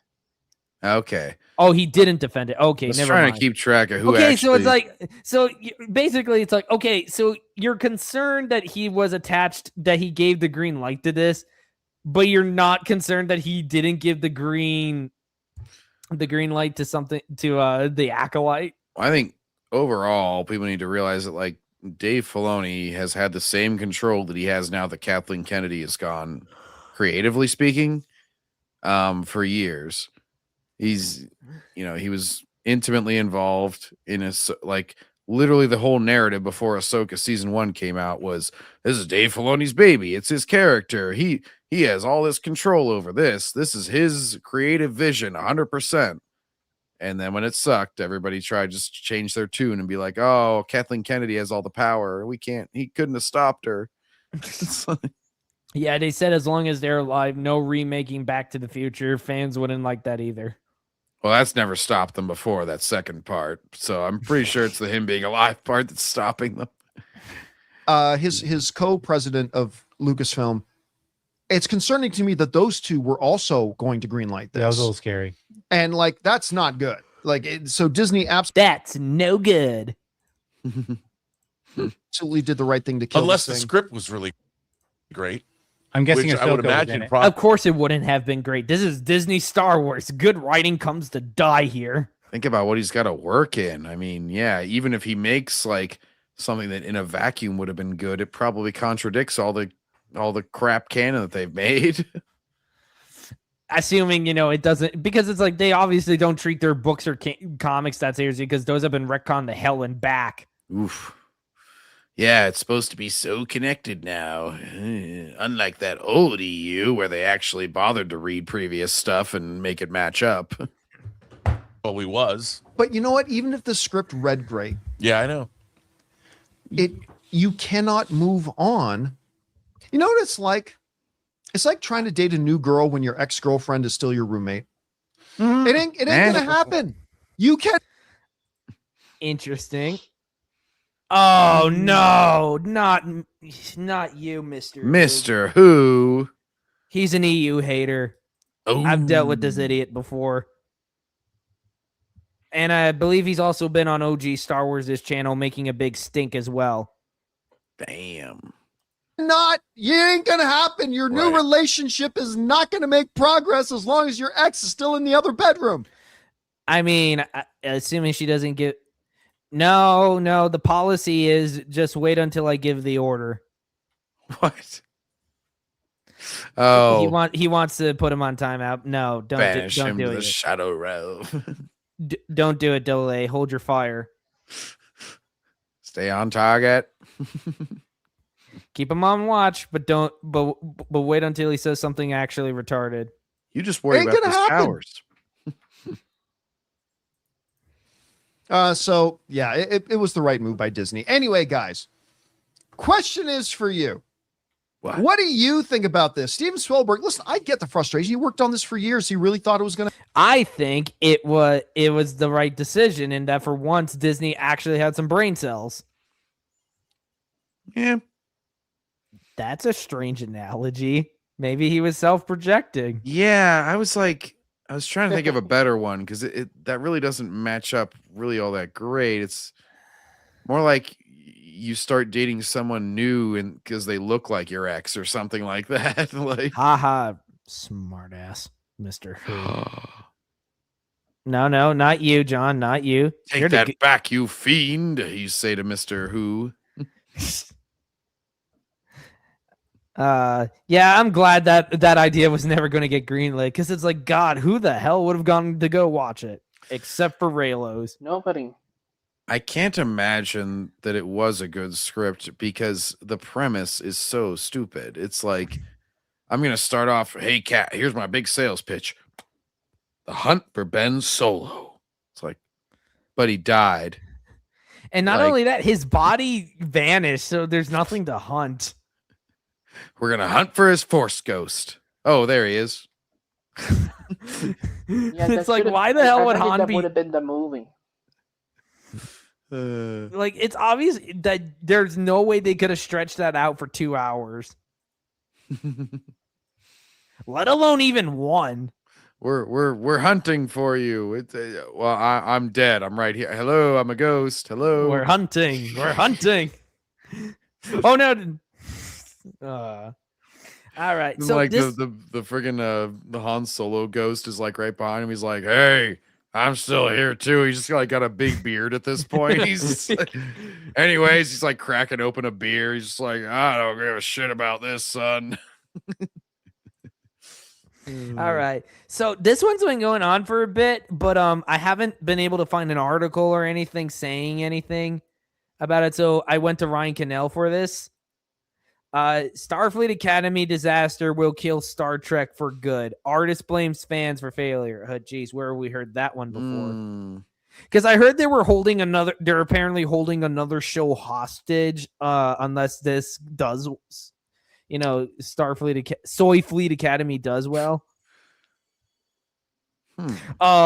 Robot Chicken Star Wars was the best. Back from the dead, assholes.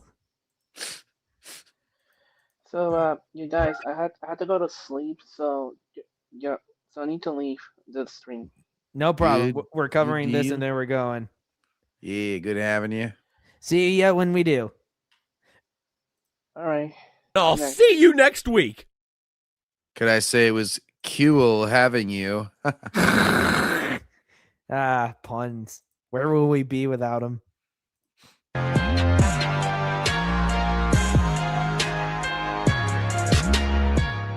Star Trek's I've never newest actually streaming gone show, to Starfleet RK Academy on Paramount. Wait, what? I've never actually gone to rkoutpost.com. I never noticed that he had the website in his description until now. Me neither. I've never been to nerdrotic.com either. I thought Star Trek was already dead. It's a zombie show. Well, yeah. I mean, I think I guess the creator is referencing like they're not going to make any new stuff in a sense of that kind of dead. Obviously, the franchise has been dead as far as like it's after 2005. Well, and even like if you're going to say like, oh, there was any chance for doing it good, like that's been dead for a while. It's kind of like Star Wars, where once you reach the critical mass, that's the term I was thinking. It's like once you reach the critical mass of shit where it's just irredeemable, then that's usually whenever I consider it like truly dead. The Sisko died for this. R.I.P. Ben Sisko. I cannot wait to get to Deep Space Nine. You can't like him. You're supposed to be a racist, damn it. But he's awesome. Paramount Plus has been nothing short of a catastrophic failure. Just when you thought just looking at the clips from this show makes me want to brain aneurysms all around. I can only stand listening to the first episode. I truly commend anybody whose stomachs, like, I think it's up to 7 episodes now of this. Thoughts on Star Trek Star Trek ship design. I love the Constitution class. It's my favorite ship in the entire Starfleet catalog. Like the original and the refit are both awesome. The Galaxy class is fine. My dad likes the Sovereign class, the Enterprise E. The newer ship designs, however, they just look stupid. Oh, they started going into the transportable matter and like all these separate chunks rearranging and everything. It's like, how do we make the design more busy? And it's like, oh, you got flames in space now, because it's like their propulsion units are literally just like something like Star Wars, and it's like you forgot what franchise you're supposed to be a part of. But if you're a Star Trek fan, just like so many people that are fans of IPs that have been decimated over the past decade plus in Hollywood, up and coming Trekkie right here. I am proud to admit I am an up and coming Trekkie. If you thought it couldn't possibly get any worse than what we've seen from things like Star Trek Discovery or Section 31, out comes a show like this. Where Section 31, was that a show? It's a movie that they made based off of yeah. Oh, the lady from Crouching Tiger, Hidden Dragon. She was the main character in it. Holy crap! I didn't even know that was a movie. Michelle Yeoh, I think is her name.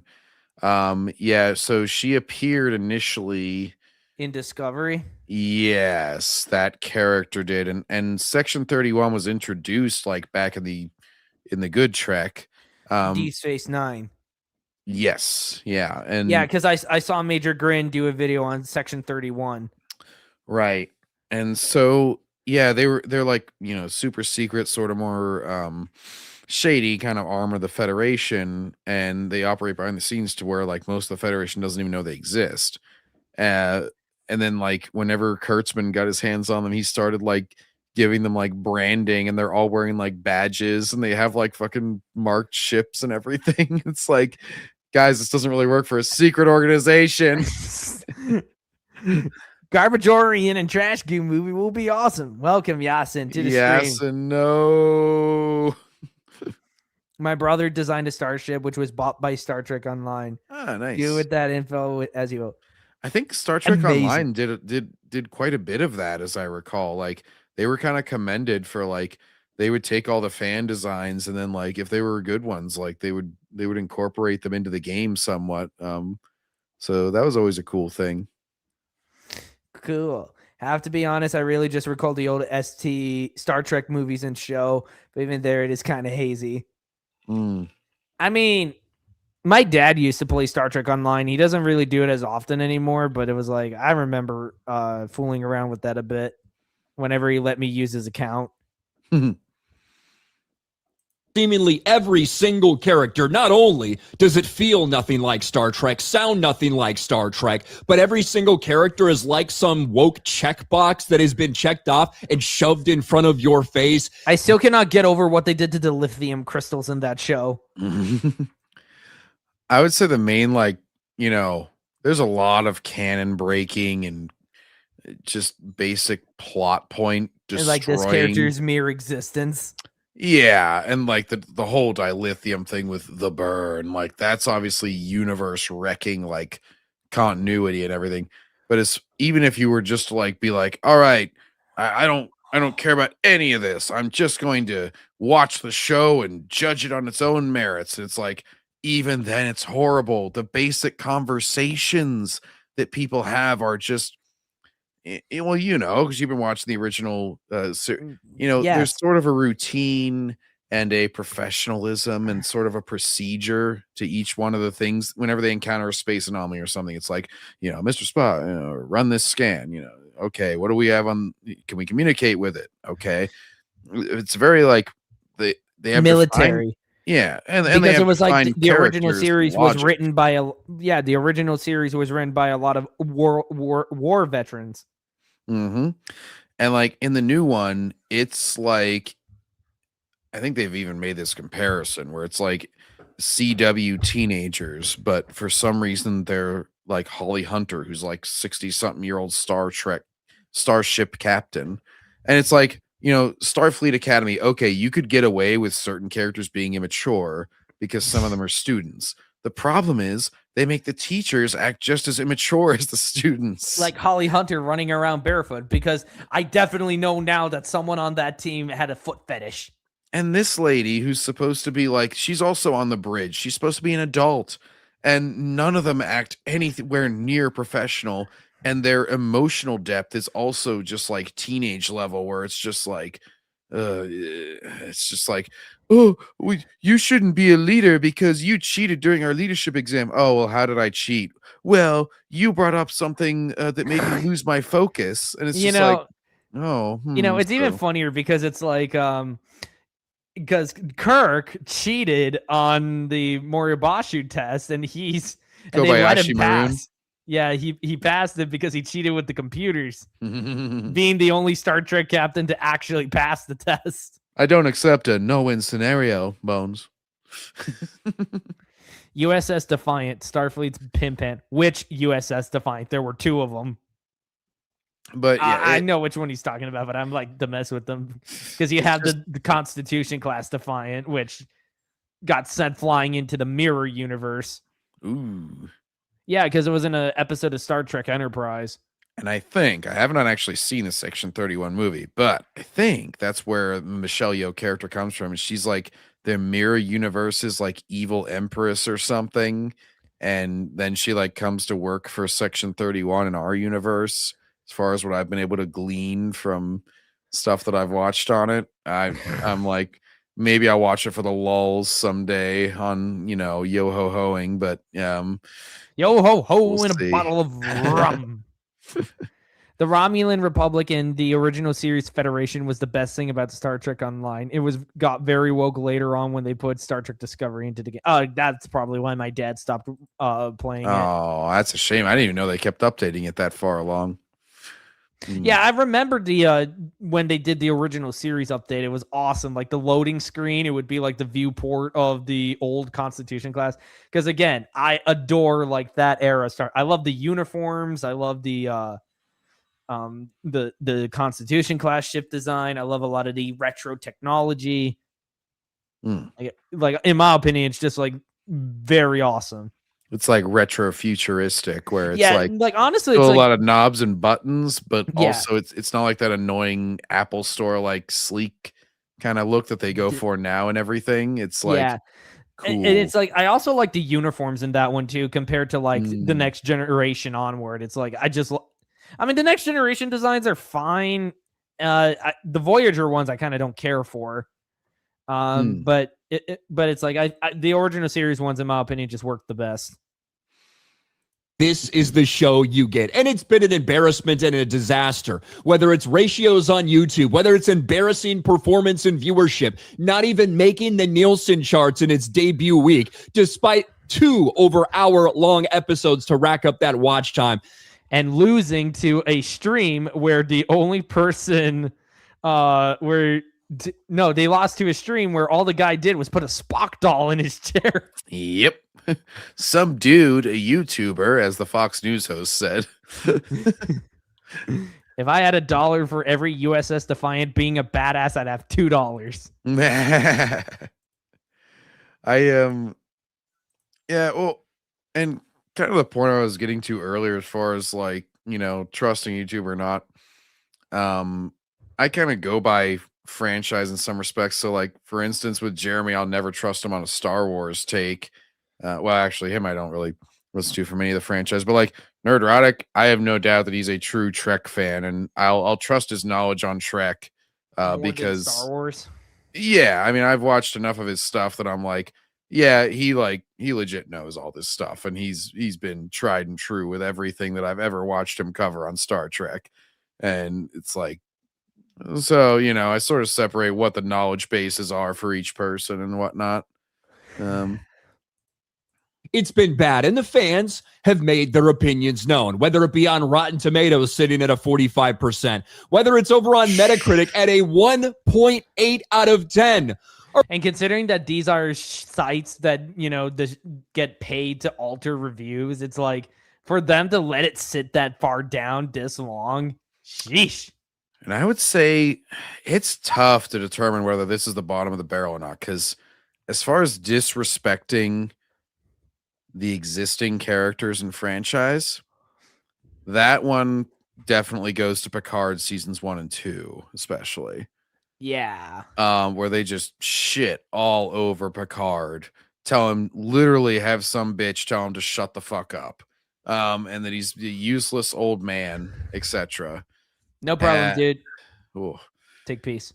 And then but And as far as this one, as far as like just the overall regular like if I'm just a person who's never watched anything else before in the franchise and I turn on 2 shows, yeah, I'd probably say this is worse than Picard. So like taking legacy into account, I would still say Picard season 1 and 2 are worse, but as far as like just overall quality of show for any normie, I would say this is the worst one.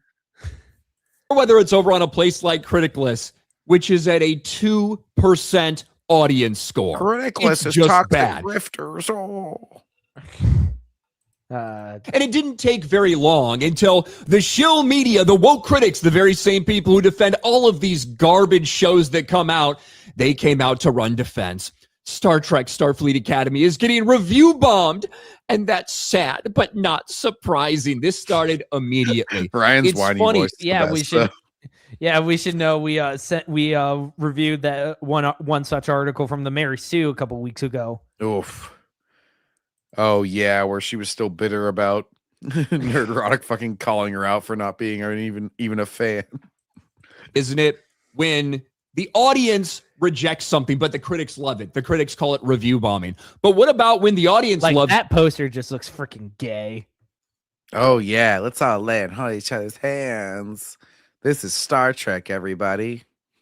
something and the critics don't like it so much? Where are the articles about, yeah, we review bombed it, guys? It's almost like you're telling us that you gave your opinion. Well, the fans are giving you their opinions. And it was clear from the first promotional material that came out for Star Trek Starfleet Academy what the tone would be, and people did not like it. Spoiler alert, when it actually came out and people watched this garbage, they didn't like it either. But doesn't stop the people in the media. Now we have a new article popping up, and this one's from a different point of view. Instead of just like we saw the normal traditional act, one that is much younger and angrier. Says media articles about these angry people are review bombing it because they're racist and homophobic and blah, blah, blah, blah, blah. This one put a little bit of a new spin on things and actually told fans, hey, if you review bomb this, think of what you're doing. You might be the reason why we don't get more Star Trek stories in the future. This classic narrative. I actually thought this was official, actually. I don't like them putting chemicals in the replicator that turns the freaking frogs gay. Ladies and gentlemen, well, you know what they're doing now? This is all Klingon propaganda. Is all that's going on right now. The Klingons are infecting our Starfleet, and they're gonna get all of our kids. They're gonna get them all turning gay and hugging each other and stuff, and then we're not gonna be able to fight off their war. They've been allies with the Klingons for centuries. Look, I don't trust a goddamn Klingon more than I trust a Romulan. Okay, that's all I know. Anyway, this is Star And it's Trek. like Alex they Jones, suddenly regressed as if Star Trek: The Undiscovered Country never happened. Oh, well, actually, in the show, they sort of do. Because in Starfleet Academy, like after the burn, the Klingons are all like reclusive, and so are the Betazoids. That's the other one, which is like oh my gosh, I'm fucking blanking on her name. Deanna Troy's species? Riker and Deanna Troy. Yeah, there we go. So yeah, Deanna Troy's species. Yeah, the Betazoids, they like become like super reclusive too, and it's all about like, oh, they put up walls, and so they're not technologically advancing. Nah. It's like they need to all just accept us all, even though we're crap and we don't offer anything now. The OG Enterprise's ghost be like, "This is what I sacrificed myself for." Yeah. I died for this. A show just can't be bad these days. It's always review bombing. Yeah. The Klingons, dirk your gerbs. The simple fact is, if you had a large enough audience that would all go give it 10 out of 10s to combat these toxic evil fans, then you would come out on top. The problem is you don't have an audience and you don't have anybody who's passionate about your show. And The so ever nobody elusive, cares. the ever elusive modern audience. modern audiences. Just for the record, I think a lot of people who don't like this show and who don't like Kurtzman Trek or New Trek, same thing with like Disney Star Wars and shit like that. I think a lot of people would be okay with taking a little bit of a break from the destruction of an IP. I think a lot of fans would be perfectly okay with Exactly. It's like I'm all for just putting Star Trek to rest after over nearly 20 years of crap. Oh, would you rather just not have anything and just for getting new stuff? Yes. Oh, you don't like it because I just want more. I like the original series. I like the animated series. I like TNG. I like, I like Star Trek, which is why I'm more than content to let it die. I have the old stuff. Why would I need anything new? that. Really, but that's what this article is getting to. Starfleet Academy gets review bombed. And no, tearing down this series won't get a Star Trek Legacy any faster. What the hell even is Star Trek Legacy? So that's the one Terry Maslin or I forget, the showrunner of Picard season 3. Basically he was supposed to get a show, but then Kurtzman didn't like that everybody liked his show more than all of his. And so he got kind of like jealous about it and made it like, he was like, well, fine, you can film your show, Maslin, but you have to do it in a foreign country. And like, you only have this much budget and, you can only do this, this, and that. And so he basically made it like an unwinnable scenario. And so the guy said like, well, no, I'm not going to do all that. And he's just like, okay, see, we offered him and he said no.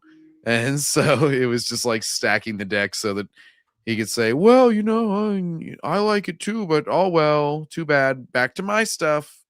Because Kurtzman is too much of an ego trip to ever admit anybody did anything better than him. Right. Time to sleep, guys. Okay, Justin, have a good night's sleep. Bye-bye. Yeah, he always tries to do that. He's always trying to do the time to sleep like he thinks he can actually, parent us. What a maroon. What a maroon. Star Trek Legacy, as in the game. Nope. They completely forgot that existed. Yeesh. Star Trek Legacy, the idea of getting some of the old characters, next generation characters, all back together. Like, I was talking with my dad about this the other day. I'm serious. Yeah, sure you are, buddy. Like, my dad was talking about, and even he was opposed to the idea because it's like the actors are super old now. It's like, why would we want to see a show about them in their current state? And I don't think it was going to take the oldest ones. I think like Patrick Stewart and them were pretty much done, but it was like the 7 of 9 actress. Yeah. And I think maybe Geordie's were basically going to be the one as far as legacy characters that were involved. Maybe one other. But yeah, like the ones that were still on the younger side, and it was supposed to be like, apparently it was supposed to be like a 20 episode season, like fairly, what's it called? Like serialized or whatnot, where it's like self-contained episodes. So like standard Trek. Yeah, like old school kind of style, because the guy's actually a fan, that showrunner is actually a fan of like old school Trek, and Kurtzman likes to have his character drama, like overarching season crap. And so yeah, it's mainly just that he has way too much power and he would never let that happen. So goodbye. He was always going to do it. Goodbye. Okay, good riddance. Goodbye. I think the old American for Online. New show, similar to the momentary thing they did at the end of Star Trek Picard. This is where Star Trek fandom is now. It seems people. It should have been. This is where the Star Trek fandom is now. Dude's so triggered they can't even proofread. Let's call them the usual suspects. Began review bombing Star Trek Starfleet Academy almost as soon as it premiered. These weren't thoughtful critiques. They were folks just reflectively and maliciously slapping the new series with minimal one-star ratings on reflectively. Wouldn't it be reflexively? Like as a reflex, like, oh, a new show comes out, I'm going to bomb it. Maybe reflectively also fits, but that's not what I would have used there. Star Trek Online brought Sela back as the leader of the Romulan Tal Shiar. She managed to reverse engineer Borg tech. Starfleet Academy gave us complete brain rot. Oof. Yeah, my brain rots even looking at an image of this. View aggregation sites like IMDb and Rotten Tomatoes. And although this intellectual vandalism has abated somewhat in recent weeks, it hasn't gone unnoticed, and that includes social media. I love the way he reads it in like that very whiny, like I'm about to break into tears voice. Starfleet Academy has gone off the rails, and the usual suspects have shown up. It's like intense, but also whiny. It is like the perfect voice for that. I love Ryan. Like he's a great guy. It put through a couple genuine examples, article. Like, is this perfect? No, but it's certainly not as bad as people are saying it is that bad. To be perfectly honest with you, I think that Star Trek Starfleet Academy it does not deserve a 4.3. That's as good as some of the later Friday the 13th movies, and this is nowhere nearly as entertaining as that.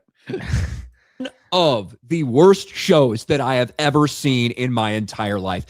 I love the way it says, "Please support my work, buy me a coffee," and I can just imagine it's the writer who put that there. Ah, jeez.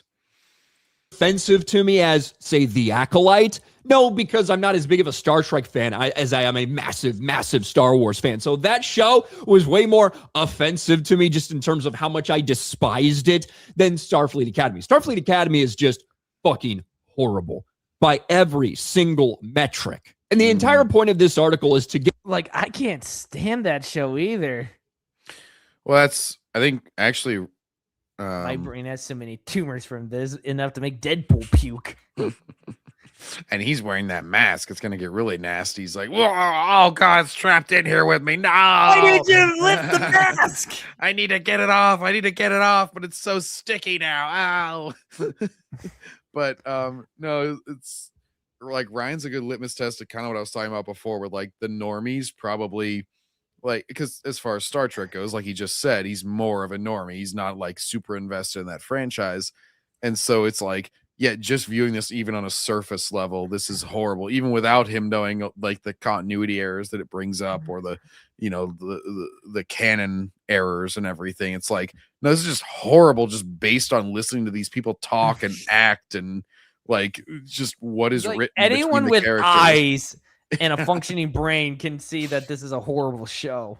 Like legit, like one of the conversation, well, for one, a very famous line, Brandon, from it now is poor Paul Giamatti, he's like the villain character for the season.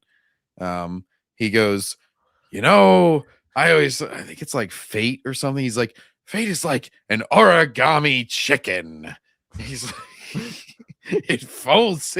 I'm like, does that sound like a Star Trek villain? He comes up with these weird analogies that are like meant to be goofy. No, when I think of Star Trek villain, I think Khan quoting Moby Dick in comparing it to Picard. The depths of hell, I strike at you. Mecha G75, see ya, dude. But yeah, I'll see you next week. And then what was the the one storyline? I sort of alluded to it earlier, but like they're competing to see who's going to be like captain of the student group, and it's this guy and a gal competing, and you'll never guess who wins. But guy. Well, yeah. Oh, so, yeah. Well, no. For once, the guy does win, but then they try to delegitimize it, and they're like, you know, so they're both like they're shooting these targets super fast, and they're like super evenly matched. And it gets to like the final round, and he goes, you know, shoot that target like you deal with your daddy issues. And she goes, what? And she like gets all distracted, and then she like is giving him crap later. She's like, I can't believe you won by such dirty tactics. And it's like, well, okay, lady, but if you're going to be a captain, imagine if you're in like a starship battle and the enemy commander goes, oh, you're going to shoot me like you shot your daddy, and you're like, oh no, and you end up getting everybody killed. Like you shouldn't emotionally shut down based on somebody. This is why back in the days of the original series, they didn't have women be starship captains. Oh, then at the end of the episode, they try and justify her. They're like, he gives back his badge, and he's like, "Oh, you earned it more. You're the true captain of this group because you're so much better than me." It's just like, Even though you have an emotional freak out the second someone insults you. you're like emotionally unstable, lady. And that's just like one example. It's so many, it's time after time of that where it's just like pure emotion over logic. Like Spock would be throwing up every minute that he watched of this. Down here when they say this. Oh. One smart fan even asked an artificial How smart do you have to be to talk to an artificial intelligence? That seems like the opposite thing to do. Yeah, that pretty much requires no intelligence. You're letting the computer do it for you. Like Darth Watts when he ever tries to argue that the EU isn't canon. Yeah, man, but look at this cool AI video I watched of Dooku talking to Sheev at the funeral of Qui-Gon. Oh man, we gotta check on Darth Watts at some point. I mean, EBN, the Starfleet Academy, where the best are, except in this show apparently. Yeah, apparently they're the best. Oh, and the whole show starts off with like his mom makes a deal with the Paul Giamatti villain who basically like she knew was stealing food from other people, but even though they're supposed to have everything in abundance in this future, you know, because of replicators. Yeah. And so she's like, "Oh, well, sorry, we couldn't go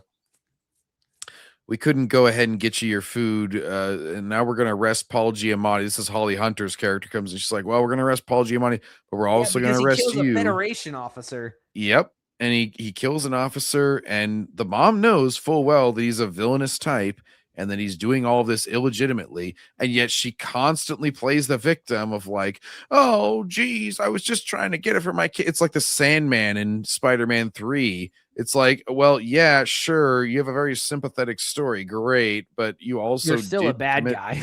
Yeah, like you don't just get off scot-free because of all this. And then the mom is like, "Oh, well, we got to send you to prison because the Starfleet officer died.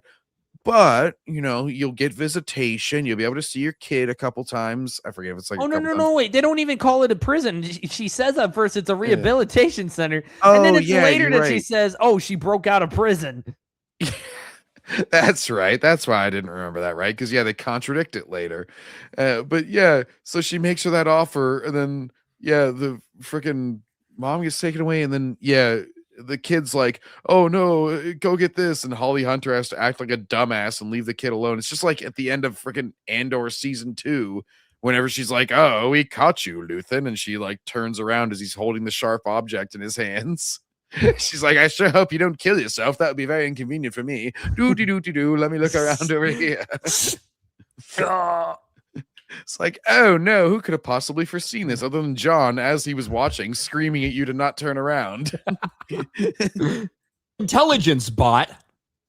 Let's stop it here. One smart fan asked ChatGPT. Is that really a smart fan if they're asking ChatGPT? But anyway, if intentionally killing At least Starfleet ask Academy. Grok. Yeah, because Grok's busy taking off clothes of fictional characters now. I still can't get over the fact that it freaking can do that. Would somehow perversely encourage Paramount to Is finally that how decide. people get around that? Because after the initial article came out where they were like, "Oh, the Europeans are all banning Grok because it does all these horrible things," I'm like, can it really do those horrible things? Let me test this. And I got some random thing and I'm like, "Okay, take the bra off." And it's like, "Sorry, can't do that. Moderated." I'm like, "Oh, okay. So this is all bullshit. You're just banning it for no reason." Yeah, you were totally doing it for research purposes. I you know what? I would admit it if I was doing it. I've done a lot of shit for pervy reasons. This one was actually legit where I was like, "You can do that with Grok?" And then I'm like, "All right, let's see."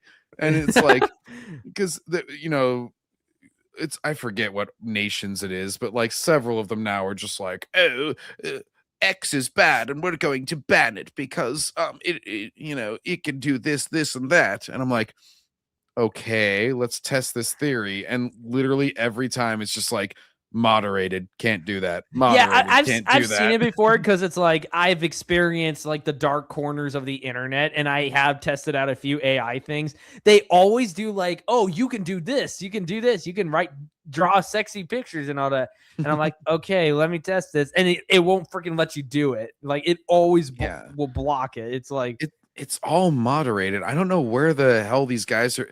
And it just shows the clear bias that they're only going after Grok, and it's only because it's on like it's just an excuse to ban X, quite frankly. It's like this literally applies, it has the same moderation tools as every other AI, and these guys just don't want any sort of like neutral kind of website. So they're just gonna take any excuse to ban it.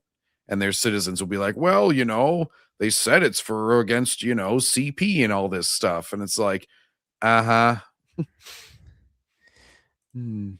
to produce the series concept fans have been clamoring for in vain the last few years since the finale of Star Trek Picard, known as Star Trek Legacy.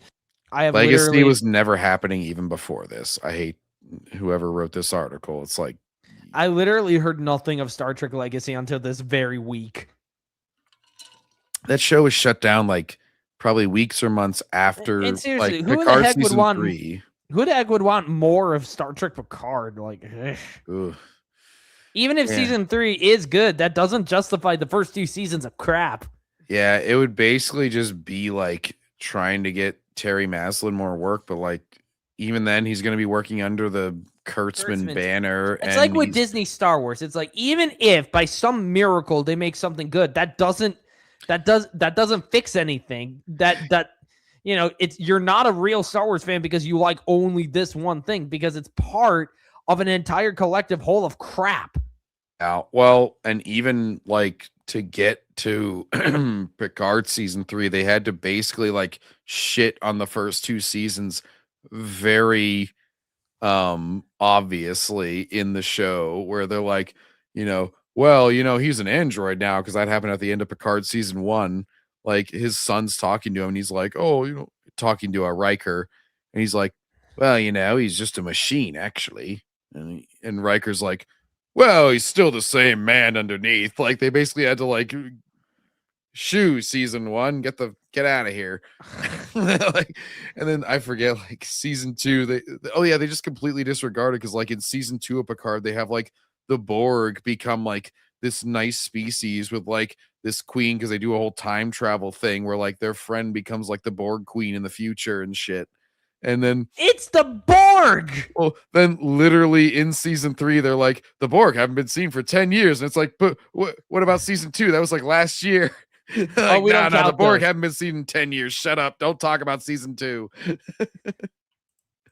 And this was the result. Bottom line, if fans actually succeeded in tanking Starfleet Academy, the most likely outcomes would be Legacy becomes less likely. Trek less likely, because seriously, so less than 0. Wow. TV enters a cooling off period. Reminds me of Yu-Gi-Oh! Whenever the one filler arc, there's this evil villain who's like an accountant, and he's like, your chances of getting out of here are 0% and sharply dropping. And I'm like, that doesn't make any sense. It's 0%, but it's also dropping. How does it get below 0? You entered the negative numbers.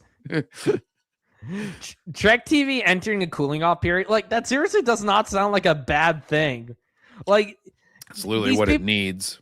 Like they act like they're drug addicts, where it's like if they don't get that constant new thing, it's like you'd think that they'd been dropped in the middle of a desert with no water. And it's just a false equivalency. It's like, all these points are basically like, well, Starfleet Academy, if you take that, you won't get anything you want. It's like, I've already accepted that I won't get anything I want. And I've already made my opinion very much known, and you have continued to ignore it and given me more and more crap. So let's not pretend like you actually give a shit what fans want.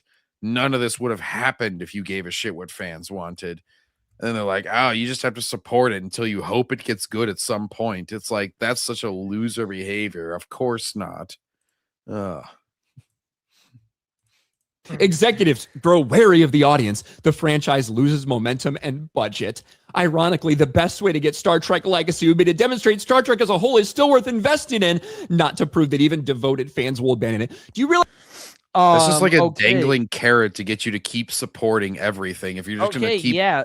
How know. about, instead of the best way to get Star Trek Legacy was, I don't know, make good shows and win the fandom back?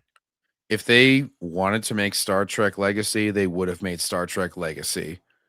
But they won't because they hate actual Star Trek fans. And I guarantee you it would have done much better than this ratings wise, maybe even gotten you a few subscribers if they heard like, oh, hey, they're listening to these fans that have hated everything else.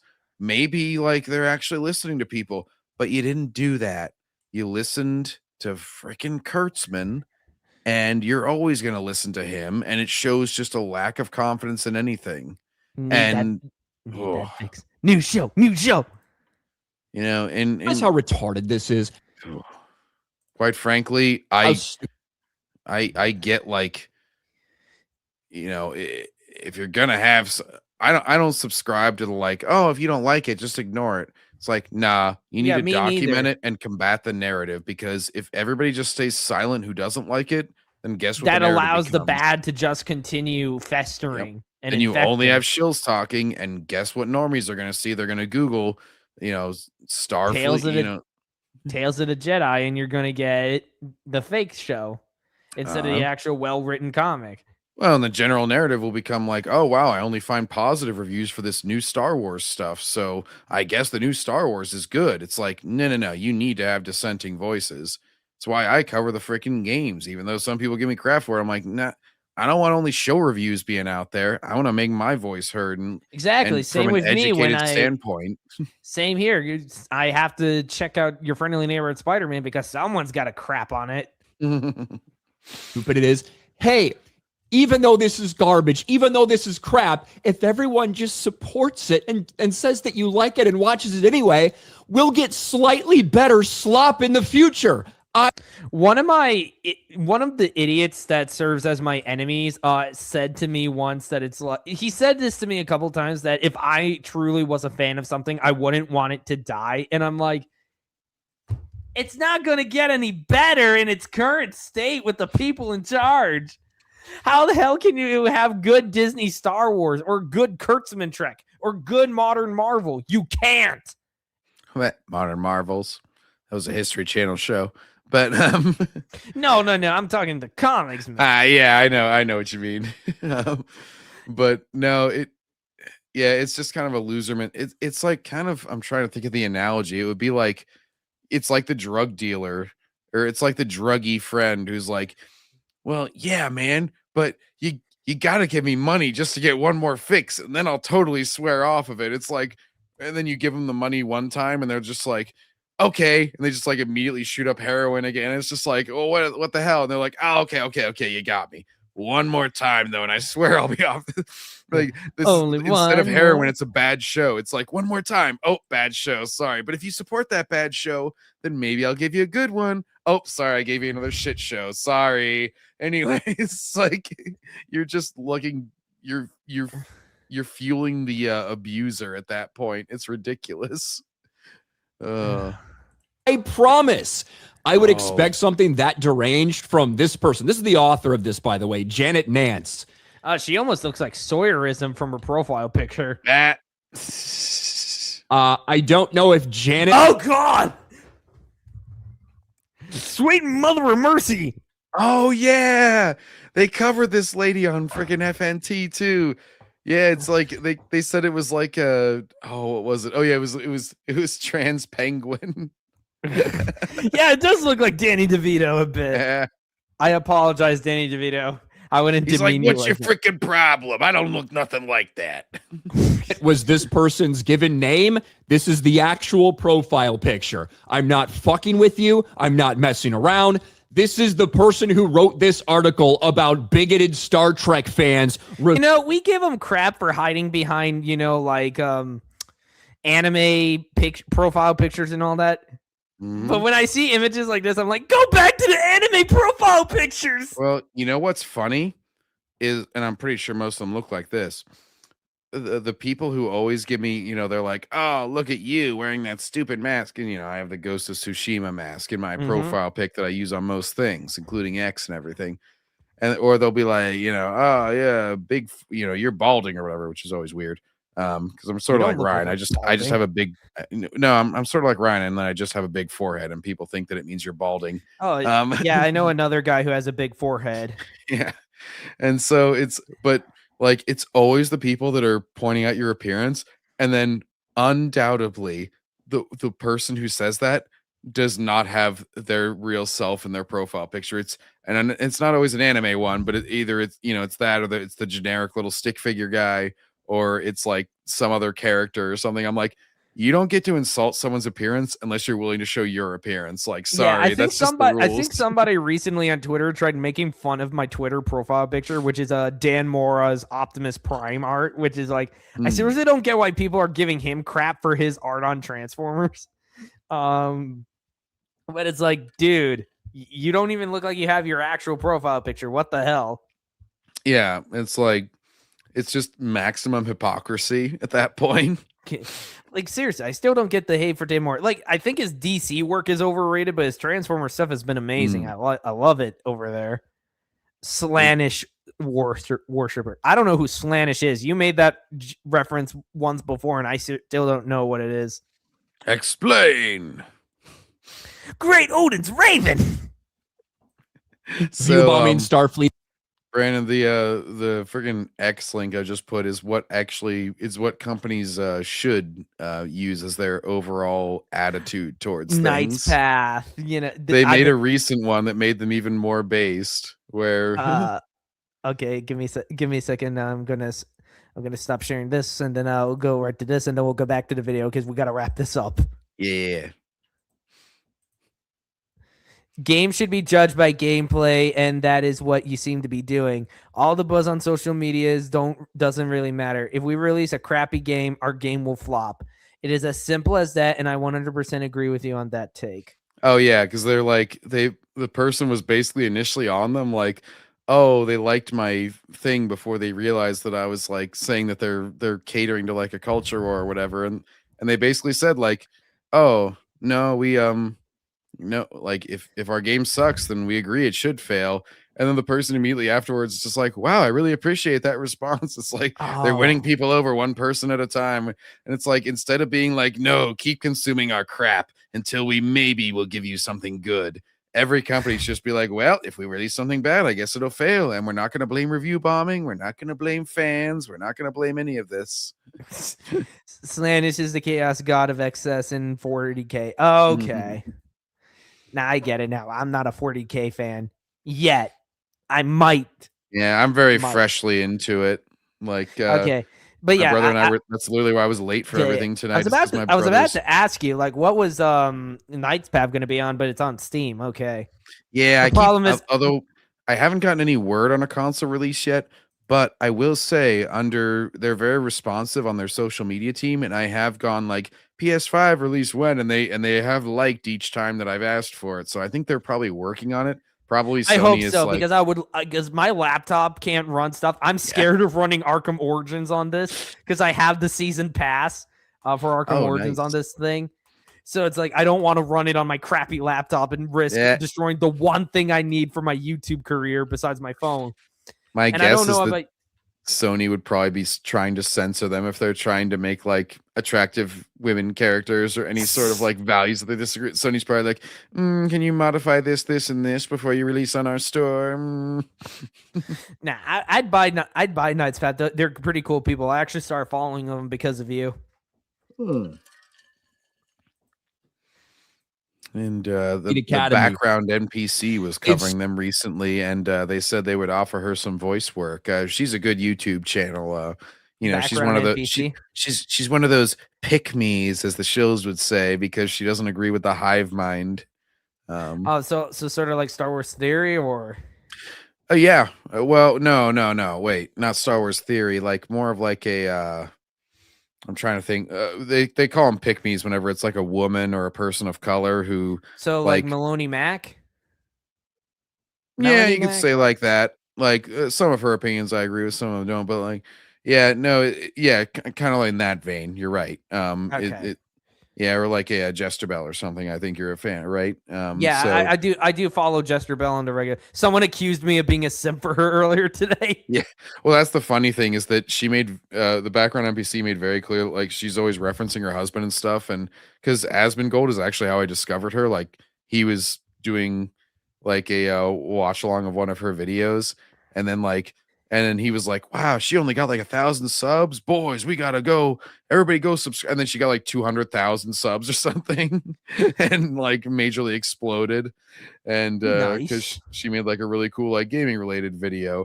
And so now, of course, like since Asmongold supported a woman, they have to like try and shut her down. They're like, she's a pick me. Oh, boo-hoo. She decided to look pretty. So curious as to why you're such a big fan of this dog shit. But a different Look at the story arm in emerged. the background, by the way. Oh shit! Yeah. Now, of course, he goes off the picture. But Give me a sec. yeah, look at that arm. It's Lord. It's like wide. A big fan of this dog shit. But a different story emerged after this laughable attempt to convince people to watch this shit. Well, somebody who's actually done some work for Star Trek decided to chime in. Star Trek technical artist claims negative review bombing of Starfleet Academy will ice Trek for the next decade. And that was right. Oh, it was done. That article was done by John F. Trent, which, if you guys recall, we covered a long time ago for being a sellout for Star Wars Starfighter. Oh, where he was hopeful about it. Here by Christopher Cushman. Now, can't say I'm super familiar with him, but apparently he's a technical artist who's done some of course he's got a rainbow flag in his bio. Yeah. Sketches and look at the he's got a rainbow flag. That ain't right. What is that from? ASDF. It's a popular comedy series on YouTube. Ah, okay. Inside of the it Enterprise. Looked like Ryan was doing an evil Kamehameha there for a second. He's like, layer by layer, how it looks, stuff like that. He's done work like that for different science fiction projects, including Star Trek over the years. Negative review bombing of Academy likely to end the possibility of shows like Legacy, as well as put Trek into 10-15 years of hiatus. Honestly, with much of the negative rhetoric coming out before the airing of the first episode based on the trailers and stills. I mean, first impressions are important for a reason. And honestly, the trailers are put out, quite frankly, unless you have the same attitude towards someone being like, this trailer looks great, hype, hype, hype, blah, blah, blah, blah.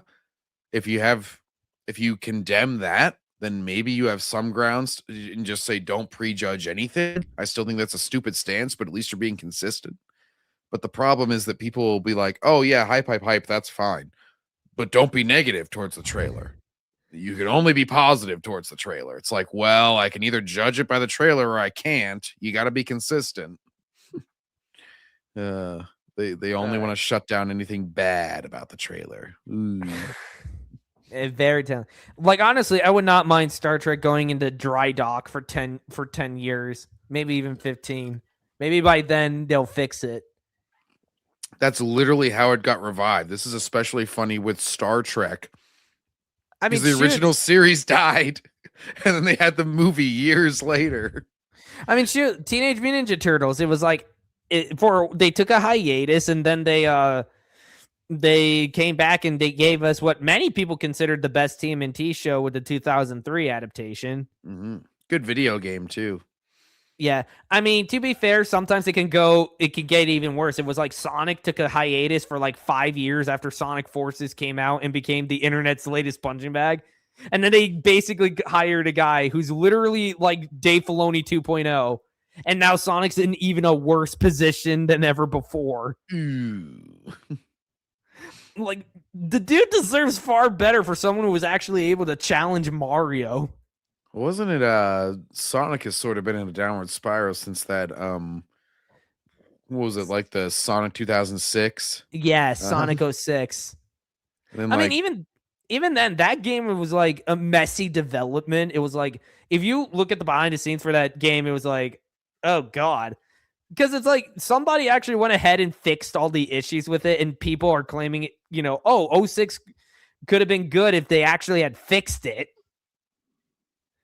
Because Project 06 was actually really well received by a lot of people, even if the story is still complete and total nonsense.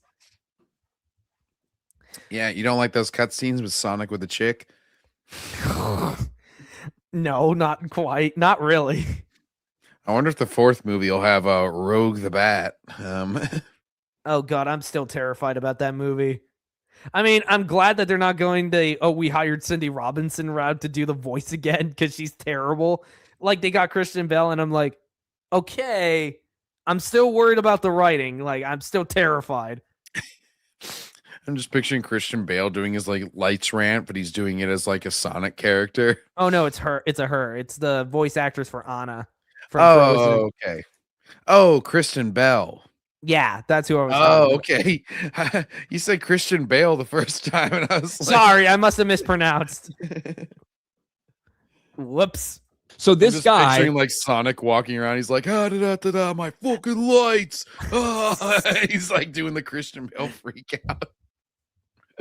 I mean, I liked Sonic 1. I love Sonic 2. And like Sonic 3 has its issues for me, but it was like at least they nailed Shadow the Hedgehog.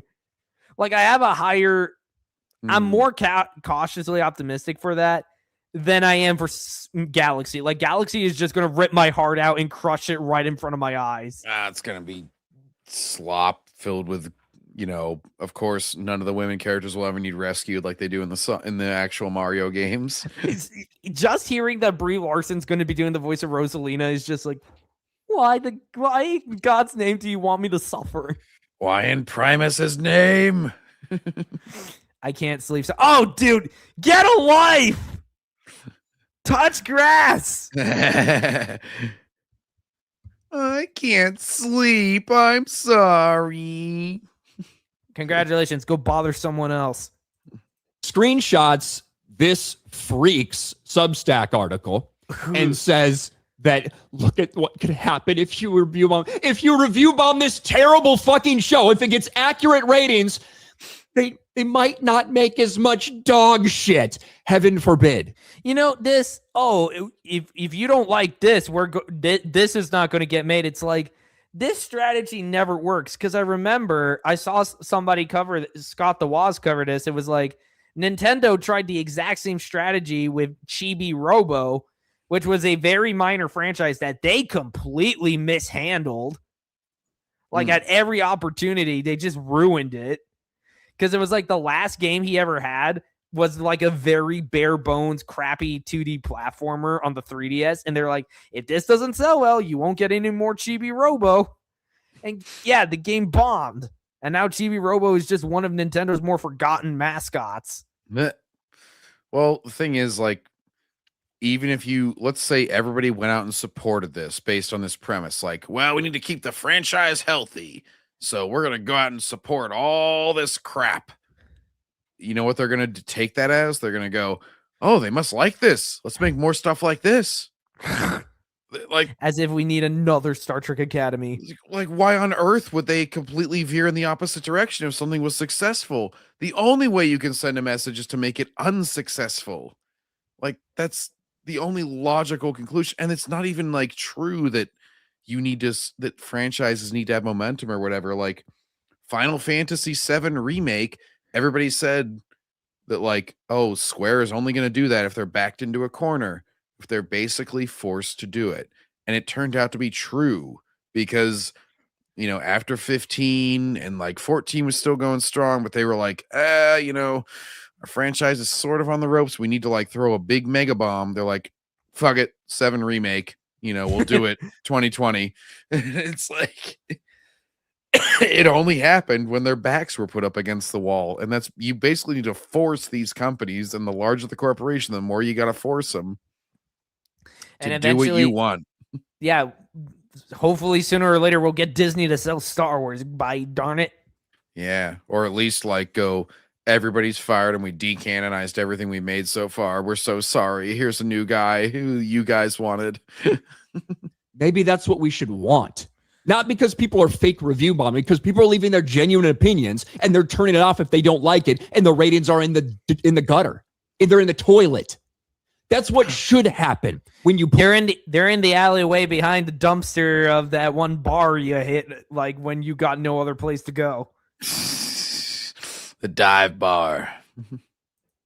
Put out shit. But he goes on and decides to blame fans for Trek failing. If Trek fails, fans will have an equal share in that outcome. My past criticism has always been vocal about the destruction of the original series storylines. Academy's 1,000 years in the future poses little to no risk of that continuity. If you hate it, don't watch. Then why is it even, you know what? If it doesn't matter, then don't call it Star Trek at that point. Yeah, it's like, even if it's set 1,000 years in the future, that doesn't mean they can't interfere with stuff from the past. I mean, just look what they did to Captain Sisko, or there was like, they brought back this one creature that was supposed to be nearly extinct in the Next Generation, and then all of a sudden it's like, no, wait, even funnier, Starfleet Academy literally retcons an element from the original series. Let that be your last battlefield, where you had those two alien guys, one, with black and white on opposite sides. Yeah. It's like that got retconned. Yeah, because they're supposed to like basically be extinct. Like they have the last one, I think, on the Enterprise at the end of that episode. Yeah, and they both are fighting each other when they leave. Oh, right, yeah, and then they throw him in as a freaking Easter egg cameo BS, and it's just like, that great. should not be possible. Yeah. Oh, look, member. Even though it doesn't make any sense, let's just member. Very illogical. Fascinating. Guess what, Chris? A lot of people aren't watching it, but I want to go back to that line. If Trek fails, fans will have an equal share in that outcome. So it's fans' fault that they don't want to eat the slop that's put in front of them. It's fans' fault that New Trek has been putting out shit for year after year after year and driving fans away. It's fans' fault if you don't want to watch a show where everybody's gay, retarded, autistic, or all of the above. Then you're the problem if we don't get new Star Trek. I'm going to be honest with you. I am a gay retard autist. I love how Ryan genuinely sounds like he's always pissed. Oh, I think his passion is very real. Yeah, it's not like a lot of other guys. It's like where they try to be a little more level-headed. I like how he's a lot more passionate. And he has even said that, where like a lot of them will say like, oh, I don't even care at this point, or like, it's all so bad that like it's in apathy. He's like, and he'll even say like, I'm not in apathy. I still do care. It still does make me mad every time that something new comes out. And it's like, I can totally understand that, because like I care at least a little bit. Otherwise, if I truly didn't care, you wouldn't be watching anything. Like I care at least enough to like not let their failures go unanswered. Exactly. Same here. I still care about Star Wars to the point that I will genuinely get mad because I have a genuine passion for it. Mm-hmm. I'm not a massive Star Trek guy. I like Star Trek. I'm not a huge fan like so many people that have watched every single thing from Next Generation to Deep Space Nine to everything in between, right? However, I can tell you, in the same way a lot of people feel this way about Star Wars, a lot of people would consider it a good thing if they stop making it, if they stop destroying this franchise, if they stop putting out dog shit and doing damage, because that's what they're doing. That's what they have been doing. And now you're sitting here trying to blame, if Star Trek fails, it's because the fans have an equal blame in that outcome. Not the people that are making garbage, but it's been failed for years. Yeah. Ever since it was like the J.J. Abrams trilogy. It's always funny to me too, because like the pro, I'm not sure what they would be, like the anti woke or something.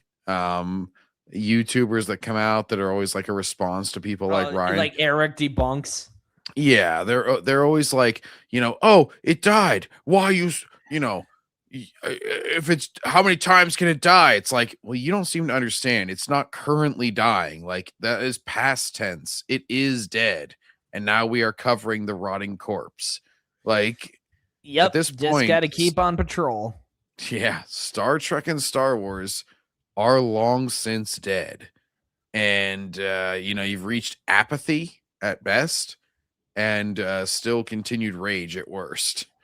And it's like they're always like, oh, it's just this new breaking thing. It's like, no. Like, it hasn't revived in between. Like, it just still sucks. Hate to tell you. People who refuse to support the garbage. I mean, these people are delusional. Do I need to say anything more? I mean, you can just look at this and you can tell from that, but it's like staring into the face of evil and retardedness. This is a joke. This is completely and totally a joke, and it's the same shit over and over, trying to blame fans, trying to say that it's kidding. This is when bad people are just comedy. voicing their fucking opinion. What do you guys think about this? Let me know in the. Okay, so it's not official that they're holding Star Trek Legacy. They're just threatening it, like some people are. But it's so like, it's all speculation of. Yeah, I just wanted to cover it and make sure, but I couldn't find an article or anything talking about it, so I went to Ryan. Spoiler alert, like Star Trek Legacy is never happening. That ship sailed long ago. It doesn't matter if 100 million people watch the new show, they're still not going to make Star Trek Legacy. Because that means actually giving the fans something they want. Yeah. Or and also, like, if a something bunch of they people, think they want. If a bunch of people watch the shitty show, guess what you're going to get more of? A shitty show.